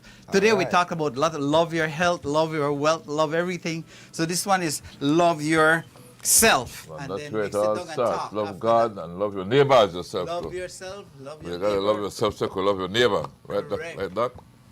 So I call it Yes I Am, but it's really about loving who I am. Okay.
Yes, I am. Love yourself. Love yourself. All right. And I think only that Dr. was. Albert Williams. That's the musical on the treat. guitar. That's the musical treat for today, right, Doc? Yes, it is. Uh-huh. The little All right. treat. So, Yeah. So, Doc, it's always nice having you here on the morning show. and it's a pleasure to be here also. Yes. Plug in the Doc. All right. Now we're good. Now you're seated. You're properly seated now, Doc. I hope so. You put down the guitar and you can sit down. I can sit down. I got my pen. And I got my. You got your notebook and everything, And I right? got my glass and everything. So, Good to go. ready to go. I will discuss how to manage the money where we got. Yes, sir. But before we go discuss the money, you know, Yeah, I we'll make it always first, bring in though. Waleed thank you for a few people. Oh, yes, Doc. Go there. Look, we talk about the police. You know, Yeah, go everybody have the police, but without the police, we wouldn't have a good society. So, you know, police has a key role to play, like everybody They do. else. So we salute the police today. We salute the police I today. agree with you, Doc, because the first thing you say when something comes to you is call the police. Correct. So I want to salute Mr. P.C. Mendoza, the check stop. I tell him, I mention his name today because he look bright-eyed and bushy to do your work. Yes, yes. So I like that. So thanks to the police for all that they do. We have the nurses too. I want to mention two people, Deli and Michael Gomez, for making some cassava pudding for us. That's not serious, good food. You bring it in? I bring it, but in a different state. I want to mention my sister Julie Chavarria and my cousin Beverly Mahong and Idata Noreen. They were with me in PG for a week, and it was fun to have them there. Family important, you know, and it's important that we as a society embrace the family as much as we can. I want a special mention to Mr. Burton Callis. You remember him? He called in here, he made shows with you. Yeah. Mr. Agriculture. I know he's listening to us. I've heard from him in a long time. He's not doing very well. I've done several shows with him in the past. He's a little sick, and I hope he can call in sometime. He listens every time, but he hasn't been calling in. Mr. Callis. He is always very involved with his agriculture and organic farming. So I met him yesterday, and I said I'll give him a little 2 cents. Because the country heard him many times with your help, and you did 2 Belize Watch with him. So the last thing I have here is on Thursday, you know that we have the Belize Diaspora Summit 3.0 starting here Thursday, Friday, and Saturday. I don't know if you knew about that. Yeah, what about Belize Diaspora Summit? Summit 3.0. Where is it going to be? Right here in the the location that you had the ending of the race. What's that place called? Grand Resort. Grand Resort. That's where it's going to be held. Okay. And so Belizeans, just go on Facebook or online and you'll see all the details of it. They ask people to register. So far it's been filling up the people. I'll be in one of the panels to explain how diaspora can assist with the country of Belize. So that's the other comment I wanted to make. And greetings from PG. I've been in PG for 7 weeks. You're enjoying yourself. I like PG a lot. Yeah. And as an economist, to set me up, they say where I live. I never say exactly where I live. I say at the front of the sea. I live close to the sea, and that's a big investment for me. About 500 houses front of the sea. So yeah, there's about. Let's see which one. Yeah, right. Thank you, Chief. Thank you, Chief. Please. But it's important that is said because I grew up on the back street, and after 70 years, I'm now able to come to the front street. That is not an easy achievement. People could have said that because you have erosion, you end up the front. That too. Like if you were in Monkey River, that's a different story. So you go backward, Here it's different. It's more of an economic thing that could happen. But the diaspora, something I wanted to bring up before we get into the money management and the need of it. As an economist, like you are, Troy, our brain is always in why things happen. Punta Gorda, Toledo has some of the nicest pickup trucks and big new vehicles. I've never seen this before. So as an economist, my mind is kind of struggling. Where's the industry to employ people to make all these monies to buy these nice vehicles? These are $50,000 to $100,000+ vehicles. And I talk to people, and one of the comments is, well, a lot of them are owned by people from the villages. And these are trucks, dark glass, you don't know who is in there, but they're there. And I live by the street side, as you say. I see them passing back and forth, and I say, we used to have an image of Toledo as really, really extremely poor. Maybe we need the roads are getting better. The roads are better, and the chocolate is the best in the world. So there's some things going on. The industry of the chocolate, the roads, people are coming in. A lot of Americans I've seen in Toledo now, there was a phase when a lot of Americans came, they stopped. But you go to PG now, there are a lot of Americans buying properties, trying to live in the quiet corner of Belize. So Belizean American like me come home and I'm doing the same thing, but there are a lot of other people trying to get a piece of Toledo. So there's another dimension we could talk about asset management, but we'll get to that in a little bit. You know, when I mentioned the chocolate just now, right? I love chocolate, right? And you could eat chocolate from any part of the world. And when you touch the Belize chocolate, there's something special about it. I may be biased, but it's a good bias, right? I tell you, our chocolate natural. It's true. Our chocolate is amongst the best anywhere. Yeah. And most of it is grown there in the Toledo district. And there's something that's special about the chocolate. There's one called white chocolate. It was found here from the days of the Mayas before they do any hybrid chocolate and so on. So to me, if you get white chocolate, you get the chocolate that was here before even the colonialists came around. My chocolate like 80% up, you know. You know.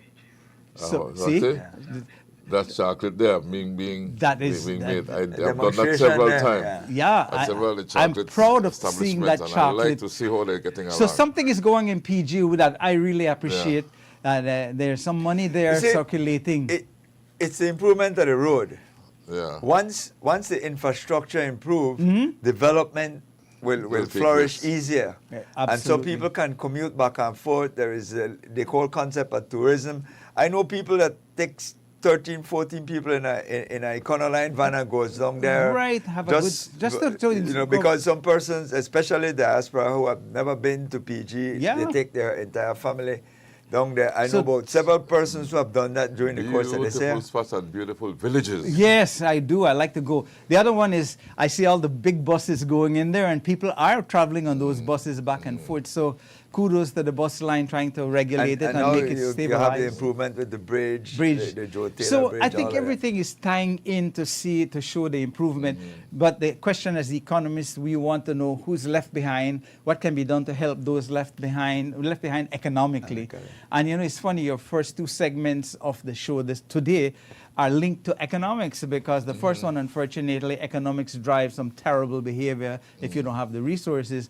And the second one, the doctor was sitting here like me, she said something socioeconomic. Poverty makes people don't have the money to get the medical attention or even eat properly. And so how do you get all of that linked in? I'm the economist. My job is to see how they all link together. And the two words I always say, Troy, is what? Efficiency and equity.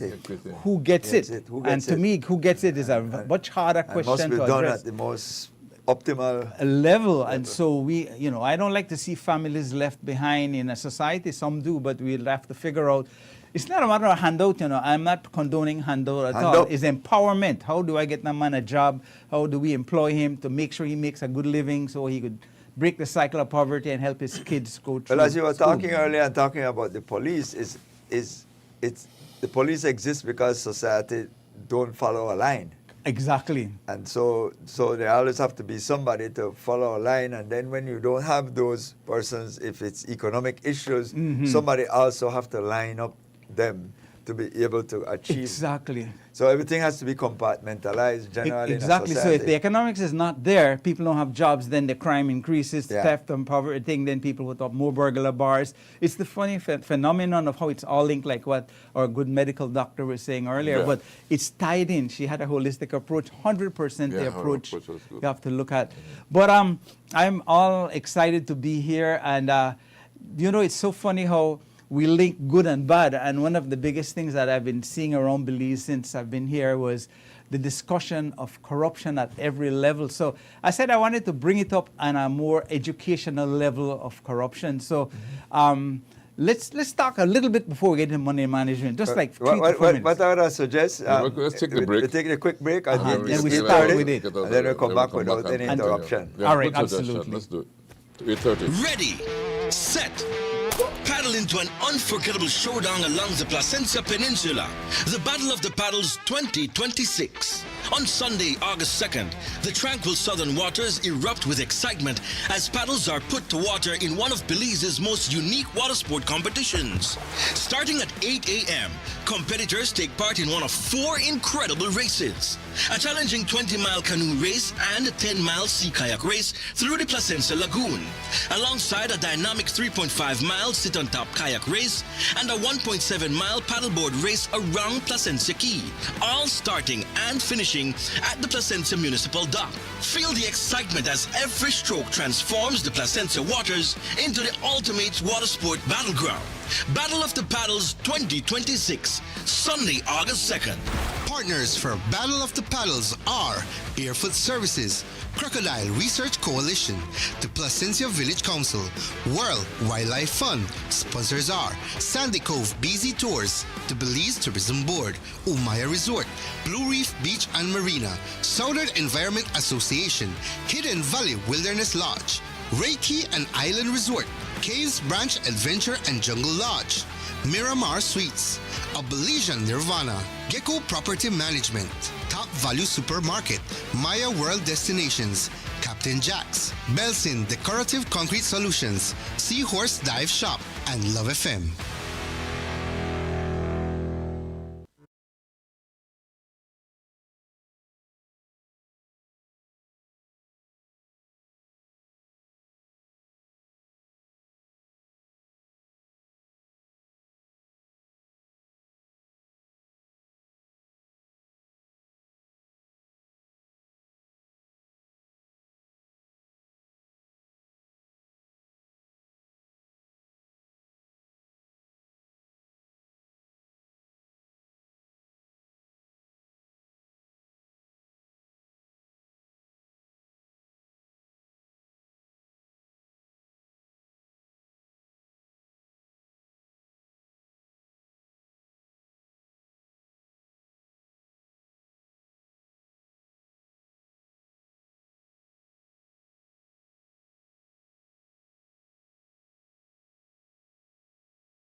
It's now 34 minutes past 8 o'clock, 8:34 minutos en nuestros estudios. Buenos días, good morning, Belize, and thanks for choosing love on a beautiful, what day today again? 21st day of July. Try to put the ball, you know. Tuesday. Try one to try, you know, miss the date. Hump day tomorrow. Hump day, Chief. We'll be back tomorrow. We'll be back tomorrow. That financial management. All right. Absolutely. That's one of the topics. I have some 10 pointers there. Good financial management. Good financial management, written by some of the best brain in the world. So, make we tackle those. And let's go through go through the financial management. We leave the corruption discussion for another time. Yeah. So, William, put on the first two for me, please.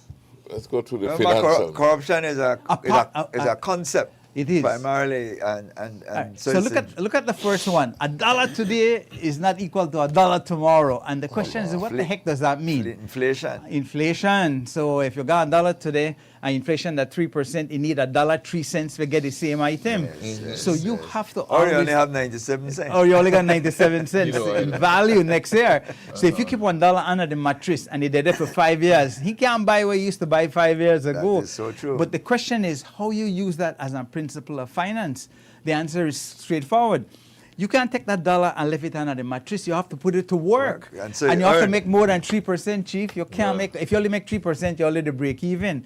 So if you could make 4, 5, and 10 legal investments, then your money to grow. But then again, the question would be for anyone out there, how do you put that $1 to work if you're just barely making enough dollars to survive? That is the $1 trillion question, boy. You have to then come back to the key word that you can't invest if you're not save. That's the point. You've got to have some down. And you say, well, how I could save if I only make money for food? Well, I'll tell you what. Saving is a discipline. How do you discipline yourself to save? I spoke to many people, including my good cousin and friend, Harry Gomez, and he said, $5 a week is something that's worth saving. You might not think so, but $5 a week, $20 a month, put it aside. The challenge is when we reach 1,000, guess what happens? We need that. We blow it, we go buy something. And that's okay, because you have to have short-term, medium-term, or long-term savings. You have to, but it's not easy. But I can't see you investing if you don't save in the normal way. If you start a little business, this is what I'm thinking. You can't start a business if you don't have a little capital. I want to use that to help this concept that we have in the country in particular, as it relates to, say, like Social Security, that will collect this X amount of dollars and it sits there. People always get a little bit antsy when you talk about investing, but because they don't understand, like you're just pointing out, if you put the $1 under your mattress, it's going to work less as you move along time. Exactly. So you have to invest it at a rate greater than the inflationary growth. So when Social Security invests these monies, it is because it knows that if you just hold it as safekeeping, it's going to start to devalue over time because of inflation. Absolutely. So that's one of the concepts that they apply, that I have to work the money.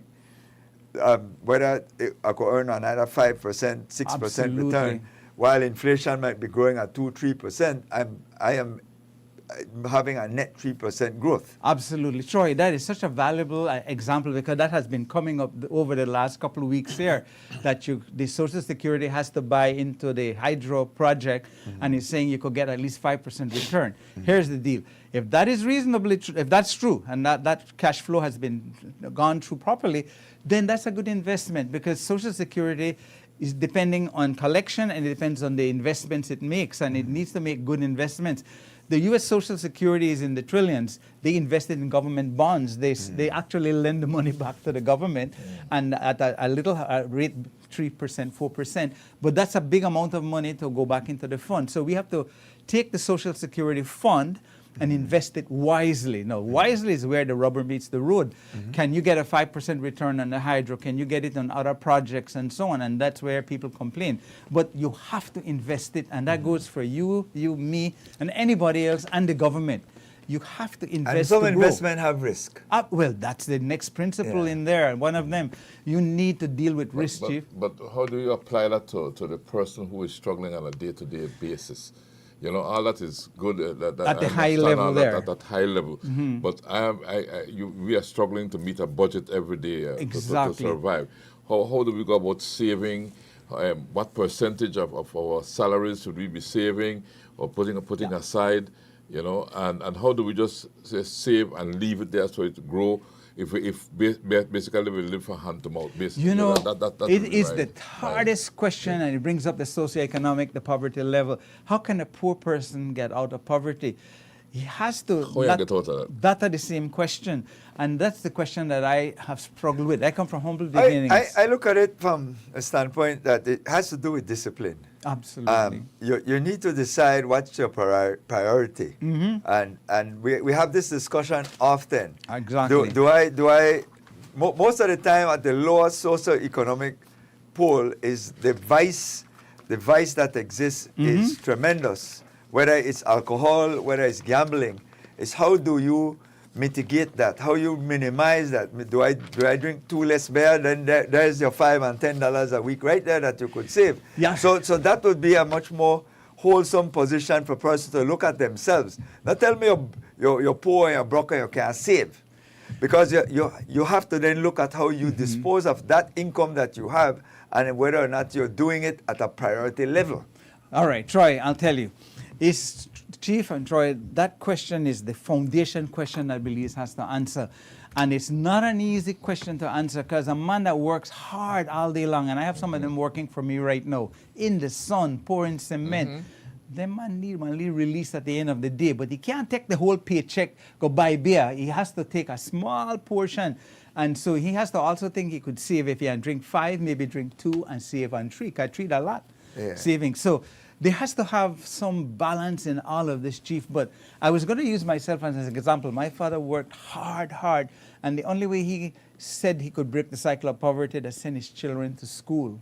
And education is a key factor. When out of the 10 of us, many of us, all of us have done much better than he did many years ago. So if you yourself can't do it because you're poor, at least work with your children and help them to go. I say this in all my classrooms. America has the same story. Some kids are first generation graduate because they come from humble beginnings and their parents barely put them through school.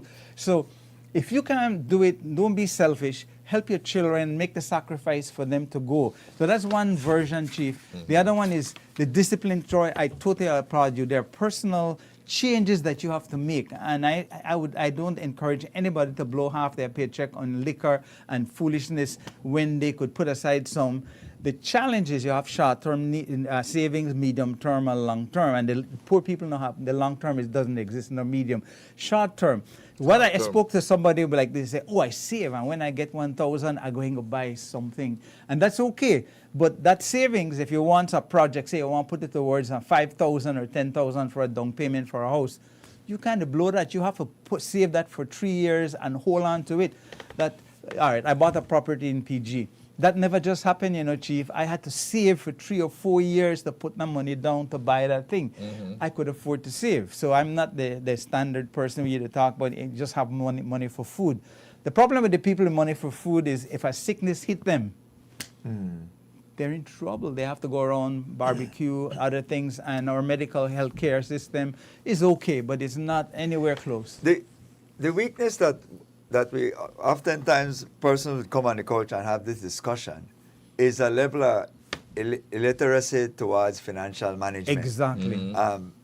So it's not until you get a certain age, a maturity, where there's less life left at the back end, that you start to appreciate the need to try to move forward financially. Totally.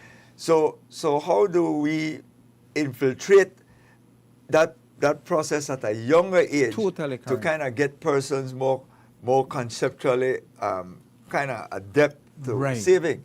Therefore, by you wanting to save, you will develop a discipline to do that. No, let me tell you, you hit it on the head. Savings is a part of life, and if you don't build that discipline to do it, it's even children. You tell your children, save 25 cents or save $1 and help them. Build a small bank account for them to put in money. I saw a really beautiful thing the other day. I gave a cousin, Noreen, the young lady, $50. I say, you came by and you helped us out. and he handed promptly to the mom to put in the bank account. I thought that was a really nice thing. He didn't say, I'm going shopping and buy all kind of thing. And I think this discipline of savings has to be, a financial literacy, as we all talk about, has to start from primary school. And I need to see more units in the primary school, the high school, and all over. Now in Florida where I teach, the high school has a compulsory unit that every kid has to pass before they finish high school, because they found out financial literacy, managing your money. People don't do it. They have a PhD in spending, but they have no idea how to invest and how to save and the discipline. So we need to change that globally, mind thinking. So Belize is no different. So somebody in PG, Corozal, Orange Walk, Belize City, they need to say, all right, and they make, let's say, 500 a week. You can't blow 600, because that means you borrow 100. You need to put aside discipline. In fact, they say pay yourself first. That thing's serious, you know. You mentioned a keyword, the borrow. How dangerous it is to just borrow for borrowing. All right, I'll tell you up front, we are bankers, you, me, and I'm a professor. Borrowing isn't based only on the collateral that you show in the bank. That just say you have an asset. But you could have an asset of 100,000. You could borrow 10,000, but if you don't have the cash flow for pay that back, the bank won't take the property. You'll lose, and the bank can look for you and say, all right, I'll give you a car that have the collateral, but you, the person, need to say, I didn't make 1,000, and I could give 300 a month for pay back that loan. The bank don't want to hear that you own a property. Here, sell that if you no pay back your loan. That's how the banks think. Bank want to be nice to you and hand you the money anywhere in the world. I'm not hitting any one bank. I'll give you the money because you have the collateral. But you miss 2 payments and see what will happen. The bank will turn on you and you say, look, man, you have to pay back your loan with interest. Then you'll get your property free. So people here in Belize need to understand that not because you have the value, the asset, you could run into the bank and just go borrow $50,000. You have got the capacity to pay back. Pay back. That property alone not allow you. There's a difference between asset value and liquidity. Liquidity is the problem most people don't have. They might have a property where their parents gave them, and I need to put in a plug for land ownership. I see so many for sale signs across the country. Belizeans, if you don't need to sell your property, don't sell it. Yeah. Don't sell it. Once you sell it and you get 100,000, you blow that in less than a year, you have nothing. So please, that's one advice I want to give people. And then we then complain that the expats and foreigners but you sell it to them. You sell it to them. I saw from Placentia from the junction to Placentia, all those big houses have for sale sign, one every other one. And I wonder, but that's a different economic thing. The foreigners came, build them, and then they turn aroround and want to sell them at some serious profit. Yeah, that's a business. But the Belizean, where you say your grandparents had a piece of a lot at the seaside, that thing now worth 200,000, 300. Please not sell it unless there's no... San Pedro, all the beachfront is gone. San Pedrano's no loss, all them properties where their parents and their grandparents had in selling it to the foreign people. And there's nothing wrong with selling because they don't force you. They pay you on big money for it. But that big money, when done, because you don't have no more land, you have to go by 2nd Street and 3rd and 4th Street, go live, if not move out of the island completely. There's nothing wrong with that, but you need to be aware of it, that this is happening. A bit about appreciation and depreciation. Absolutely. So when you take the money, land appreciates. Land appreciates. So if you take the money and you buy a property, house depreciate, but you have to mix the two together. There's a mix. You have to take care of the house, or else the land might lose some of its value because you have an old house there. So you have to do two. Appreciation means you take that dollar, or call it $10, 1,000, 100,000, whatever, and you put it to work. If the property appreciates 5%, 10% a year, your money to work right there and you do nothing on it. Now, people like say because the land is so scarce that if you buy the land and you know to use it, then I won't come and squat on it. But that's not how private property works. Private property say I own it, and as if I pay all the taxes, and if I keep it clean in an urban area, you can't come take my land and say because I know live there or I know to use it. I know a lot of people who own a dozen parcels of land. They take care of it, they have someone rent, some are not. That's not your job because it's empty for you go in there and take it. That is not how private property works. I could own 10 if I have the money to buy them. Does that make sense? But I think it's important. So appreciation of a property means people want it more, the price goes up, demand gets higher. And so if you may buy it for $50,000 and know it's worth $500,000, if you sell it, that benefit come to you. And That's investment appreciation. in the appreciation of a property. You take your money, you borrow your money, and you invest it in bringing up the value of your property. It takes up your net worth, right? Absolutely. In Okay, fact, so that's maybe called we'll talk a bit creating about wealth. that. You remember we were That's how to talking create about wealth. creating health and wealth. Health is the most important wealth. But you need financial wealth also. And I'll tell you when it shows up. Troy, you said a mouthful earlier. When you get later in age, you start to get sick. You start to realize that you're not well prepared for the bills of aging. Aging is a cost. You got medical bills. You can't pay. You need a lot of things. And then you find yourself, but I never prepare. Life is short, and some people that are listening to us this morning, if you are 20 years old, 20 to 17 happened quick, 50 years. I was there. I don't know part them went there 50 years ago. Thank you. You were there. You were there. I was there, yeah. Yeah, But gone. you did something about it. But the point to make is that if you believe that you're immortal and that you have time, and so you dilly-dally and you squander the time, and you realize that yes, you might have a chunk of money pass through your hands over time, but none didn't stay back or none wasn't invested, and then you become extremely desperate in the last days. And then you might even do illegal things at the very end there. Chief, you started the show beautifully by saying that same point right there, that you have to be able to think that you have to figure out how you're going to have money all along life. And as you get age, that's where the trouble hits all of us. I don't want the young people of Belize to reach that spot. So you have to start to save from now, small, medium, and long. Start thinking, spending and investing, but saving is a key piece. But you might say, you asked a very important question. What can I do with $1,000 in Belize if I save that? How can I invest $1,000? That's such a legitimate question. It's a hard question to answer. In the U.S., it's easy. Go buy stocks, go buy bonds. Here, we have a few companies that sell stocks and bonds, and you could buy those. But it's a difficult thing. Now, if you're entrepreneurial, you could start a small business. The trouble with that is, will you start a mom and pop shop or a coconut selling thing? Those people make a lot of those things, but many of us don't want to start business. You talk about buying stock. One of the concepts that we don't grasp yet, and maybe not with 1,000, but certainly looking at the concept of pooling resources. That's it.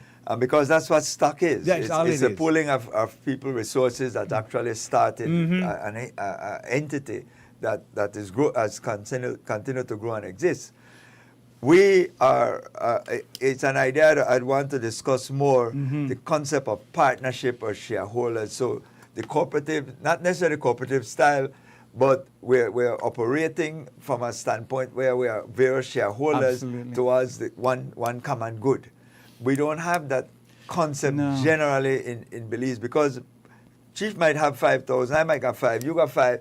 Together 15,000 could do great things. Plenty. But because you off on your own frolic, you go borrow 10 or 20,000, so now your thing fail, he does the same, I does the same. When the three of us together, could I get one third, and continue on into infinity? That thing is unusual. Unfortunately, it's not only here. I know Bahamas has a stock market. Trinidad has a little one. Jamaica has a little one. I know some people are trying to start one here so that we could create little companies here and do exactly what you're saying. It still needs to be done. It's a concept that might be useful for small investors with $1,000 or $500. We need that. And we don't encourage too much of our people to buy foreign stocks at this point in time. So investing $1,000 is very hard right now. But say invest in your personal self. Chief, make we get back as we soon finish. I was about to say what your other point. Okay, you say I had 10 of them. 10 of them. Make we get deal stuck with on number 1. All right, I'll tell you, I'll go through it. There's no free lunch. We overlap with some. Yeah, we overlap with several of them. But there's no free lunch mean, Chief, you carry me for lunch today and you spend some money. I get a free meal. But you had to pay for it? Yes. So somebody had to make that meal and so on. So when somebody say I get something free, he really realize that there's no free lunch. That resource had to be used and so on. So it's a critical one. Whenever we talk finance, we like talking about models, build a model to explain this, but model is a simplified version of reality. Reality complex, all these things we are talking about is not is simple. Everybody got their own reality. Exactly. I think sometimes we like compare ourselves with other people and their realities. Everybody have their own realities. I told Mr. Burton Carlis just yesterday on the road, I said there are 8 billion people on Earth. There are 8 billion minds, 8 billion model, a way of seeing the world. So you can't just say he wrong and I right. You can't do that. You have to respect that person. You don't have to agree with them, but you respect. You respect. Best estimate of an asset value is what the market could pay for it. If the market say you're only worth $50, that's all you and get for it, so that's the best estimate. If you don't want to sell it, then you wait. Maybe the market price is going up. The other one, risk, that four-letter word. Everything is expected return. You never, once you put the money today, like planting rice, I have a little rice field. There's no guarantee in 3 months I will get one good production with that. We made money 2 years, we didn't make last year, and this year we are again planting. There's a risk for all farmers. So when you put the investment, there's no guarantee. There's climate, until you learn that investments don't imply guarantee 100% except U.S. government securities, where we always quote. But would you say that the success of the venture that you're doing is dependent on that long-term vision, right? Mm-hmm. And that long-term vision will also allow you to continue investing every year. Like you said, this is your third year in investing in, and you failed the first 2 years, third year. 3, yeah. But you have that long-term vision that one day you will make it and make it big. You got a long-term pocket. There are two ways to look at it. But agriculture is a whole different level of risk. And my mind, this morning I was coming on the road and I said, maybe we should get some crop insurance, but we don't have crop insurance. The U.S. does. When you miss a year, the government bail you out a little bit. If something is losing money for you in the beginning, why do you keep at it until it makes it? There are times when you should, and what determines that? The finance guy needs to realize that. I know we determine mine, but but the answer is to each his own. When you do a business, and we are 3 business people, there you have a projection of a project, say 10 years, and you see what the money should happen, and your job is to redirect the project, like what you said. There are times when you are going here, and if the project has flexibility, that's another dimension of finance. You have to have flexibility that if you go so and you know the work, you go so. Because if you don't, if you keep on going when it go bad, you will crash. You will crash. You won't have, it won't work. So, but isn't that what it takes really to succeed? That your mistakes don't really define you, but you learn from your mistakes and you move on. And you are expected to make mistakes. Exactly. But you learn from the mistakes so that you can move on and succeed eventually. So flexibility in decision making is a very important thing. If you only got one road and something blocked the road, if something blocked the road, you're in trouble. You have to think about other. So that's number 8 here. Transparency, verification, and trust. Boy, that word trust in business is transparency is important. Verification and trust. 3 important words. Then words important for public, private, and individual. If you the partner with 3 of us here and you to do something, and I not trust what you to do, and many partnerships were broken because of that. See, he has them on the screen there. And once a partnership is broken, oftentimes the entire project goes totally. I've seen big projects in Florida side there where the partnership we have the Stake Bank project right now. Is the 2 partners quarreling that has caused the whole issue of trust has come into play, that has put millions of dollars and the future of cruise tourism on the line. I can assure you that trust is the trillion-dollar word. If you don't have trust between business partners, that's why they like to say golf games is where a lot of business are done, because you trust your golf partner to some degree. The last one is the biggest one, is all these financial systems that we talk about happen all over the world. The big country, the small country, all countries have the same challenges. So how we solve them might be different. Like the central bank might have different rules in different countries, maybe more powerful, less powerful. But without a system, you can have money move around, because I know I put my money in your bank if I don't trust your bank. And if the system does not allow some insurance that money in the banker is not going to run away with the money, then you're not going to put it in there. So that whole banking finance is very complex. And even though we try to understand it, I don't want people to think somebody walks into the bank and get a loan. That process, you have to trust the bank, that the bank will do all the process correctly and not set you up for failure. That's right. Banks need to tell people when they don't qualify for a loan. Sorry. Because it's depositors' money you're going to be using to make a risky loan. Exactly. And bankers do. But you don't want to tell somebody, oh, you got one big piece of land here, you only want a small amount, I want to give you the loan. If you absolutely have no income, the banker should say, sorry, mister. That would be odious. But you see, you have to watch. So you need that level of trust, and the ethics of business have to come in, boy, because if you don't have ethics, people will say, oh, the man got a nice piece of land by the seaside, make we take it. When he can't pay 5 years down the road, we own a property and we could do whatever and make a bigger profit off it. And I think we need to be more responsible when we are lending, and the bankers do. Most loans are good. That fundamentally, how we deal with these various products that are coming at us from a marketing standpoint, whether it's payday loan, it is these quick virtual loan, call center type loans, marketing a product. So whatever monies you're making, somebody's trying to get it from you. Boy, I tell you, people need to understand that payday loans are one of the most expensive loans. Like, let's put it this way. Credit cards. Exactly. Credit card too. Credit card is here, and it's not as bad as a payday loan. A payday loan is like this. You broke week 3. Your paycheck to come next week, but you can't wait. You need to get the money. So the man gave you 2/3 of the money, and you have to pay me back. You know what that interest rate per year is? 40, 50, or nearly 100% per year equivalent. But you don't see it that way, because you get 200 and then you give him back 250. But at 50 for 2 weeks interest or 1 week interest, multiply that by 52. My goodness, that man, the loan shark gone crazy, meaning he'd get a lot of interest out of you. Because if he's doing that continuously. So I would recommend payday loans only when you have literally no choice. But the poor people who don't understand interest rate recognize, I only get $50, I get 200 now, and when the paycheck come in, I pay on 250. But that extra 50, that a huge amount of interest you to pay that gentleman.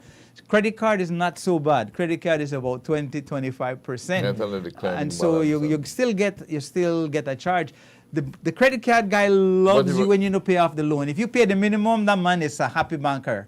Yeah. You heard what I just said? Yes. The minimum is not recommended to only pay. That's only when things are bad. If you got $5,000 credit on a credit card and your minimum set at $500, 200. you could pay $500 and here, happy with that, because you are clean and your ratings are going down. But you are paying him so much interest over time, you better start paying up to $1,000 and try cut it down over time. I teach this all the time and I live it. I don't keep them credit card full at all, because then credit card full, they charge interest, big interest. And people need to understand that that's how they make their money, and they make a good living off it. I hope you understand credit card companies make tons of money off of credit. And usually there are banks behind them. Yeah, I saw credit card business or credit business at a major appliance business. I don't want to say the name. I was so pleased to see a Quartz, they give loan just like a bank. You go in there, and if you meet all the criteria, they give you $5,000, $1,000, whatever. They have an arm called Ready Finance in Belize that does that. And it's very successful. I've spoke to 1 or 2 of them in there, and I sit right here, and I'm literally going through people. If they meet all the criteria, they get a check walk right over $5,000, $10,000. What they do with the 5 and 10,000 is a whole different animal. But this is where we come in. You need to take that money. If you're going to pay interest on it, work it, get the value out of it. If you get it to send your kid to school, to me that's a good reason to borrow. That's a good reason. Then what you should do is pay it back, though. Don't mess up your name, because it's something that we have to have a discipline. That word discipline is missing. If you're going to borrow somebody's money and you pay interest, you need to know how much you're going to pay and pay it back over time, not just hide away from the bank or so. Do you believe that it doesn't matter how much money you make, you should have some semblance of a budget? 100%. You should not just be spending. Even the wealthy people have trouble with this concept, the same idea of a budget. A budget simply means that I have a good idea of where my money is being spent.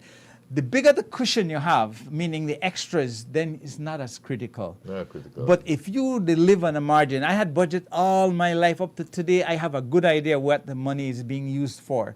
But because you have a nice little cushion, you could play around a little bit. But I have budget books when I was growing up, and I was a teacher, and I said I had to write down what I make, how much so much for this, so much exactly. for that. And I think it's important that people write down. They even have something called the envelope effect. I had one of those. Back of the envelope. Back of envelope, or you have envelope. I'll put 50 here, or 100 here, 5 envelope, and when that one done, another one take from that one and put into that one. You have to have the discipline to manage your money, and everybody, even from the guy spending $50 to the one spending $5,000. That idea. Some people could do it mentally. Some people have to write it down. Some people have a spreadsheet.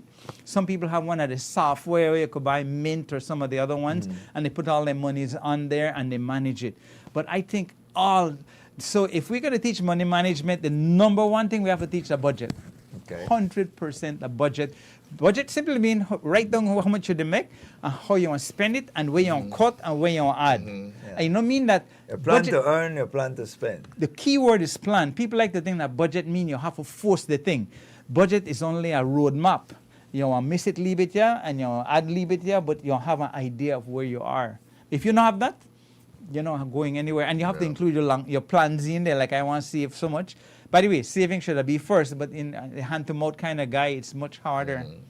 So what do you say about that? That's a absolutely. All right, make us see if I had Alani. Well, we kind of almost time. Kind of out of time. All right. So don't forget the return, risk and return, expected return.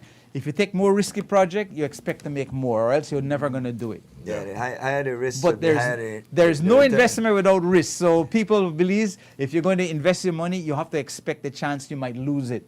But that's part of investment. But you need to build wealth. Health, wealth, and economic, financial wealth, they're all intertwined. So I'll leave it at that. What do you say? Jack, we have to continue the discussions. These are always useful discussions, and even if we repeat some of what we have said before, definitely, it's important because the way we spend money affects all of us. Absolutely. The government spending, we spend.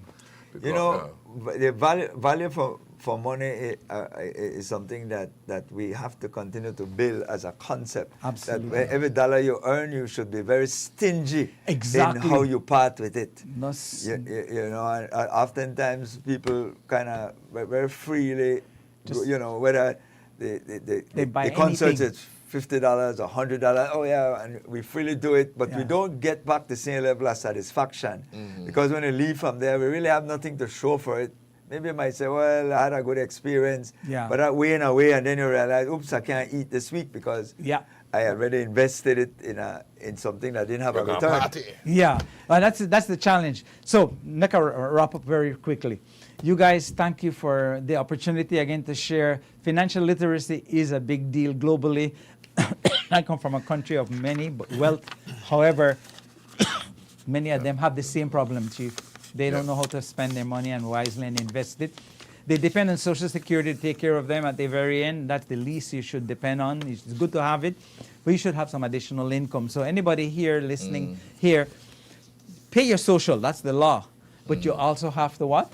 You have to build some on your own also. So you have two of them. So when you reach my age, you have enough to take care of yourself as you age. God, I'll end with one thing. The only two things that are certain in life are debt and taxes. Debt and taxes. You got to pay your taxes, and we will all pass on to the next world. Yes, so sir. Thank you to all the team members again. I really appreciate you guys. Thank you for being here this morning. Yes, we had Karen this morning, Chief. And Love FM want to say thank you to Karen Coote. Certainly want to thank William Usher, Master Control Operator, Richard Herbert, and Manuela Yusto for producing the show, as well as Andrew Jones for streaming, our callers this morning, as well as all our guests. We certainly thank you. Of course, you, our viewers, throughout the length and breadth of this beautiful jewel of ours. We're certainly glad you could join us. If you are streaming, we also welcome and we also hope that this morning's discussion was engaging and informative. And as usual, we say come back again tomorrow, where we will do this all over, right, Chief? All over again. Just for you. You're celebrating a birthday today, 21st day of July. Happy birthday. You're celebrating an anniversary. Well, we're glad that you stuck it out. And as usual, Chief, what you got? Well, when one door of happiness closes, another opens. But often we look so long at the closed door that we do not see the one which has been opened for us. Helen Keller said that. You know, Doc, I know you want to comment. So Doc raised the hand and I said that. And I said that Doc had gone up, right? But that is so true. When one door of happiness closes, another opens. But we look so long at the closed door that we do not see the one which has been opened for us. Yeah. Something happened to us in our lives. We spend so much time looking at it that we don't see the opportunity and that might be Helen lying Keller on the was other blind. side. And Helen Keller was a blind person. But she understood. But she understood human very beings. much about life. Yeah. Right? Proud. That's a good way to end your show. And well, Ernest Shackleton says something very obvious here. He says, difficulties are just things to overcome. All right. That's what difficulties are, just things to overcome. One more thing to So we don't make our difficulties get our dumb, right? Never at all. We overcome them. And you overcome them with love. Thank you. Right, Doc? You overcome them with love. Love for God, love for yourself, love for your neighbor, for your country. You know, all difficulties can be overcome with love. But then we all choose to love. We choose to love or not to. Absolutely. Right? And because love is everywhere and you choose to love, we'll always say to you, Belize and beyond. Thanks for choosing love. Good morning, Belize, and good morning.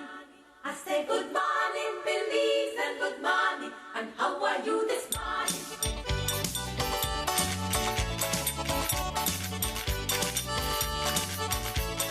Get up every morning, life, go to work and get your life. Get up every morning, life, go to work and get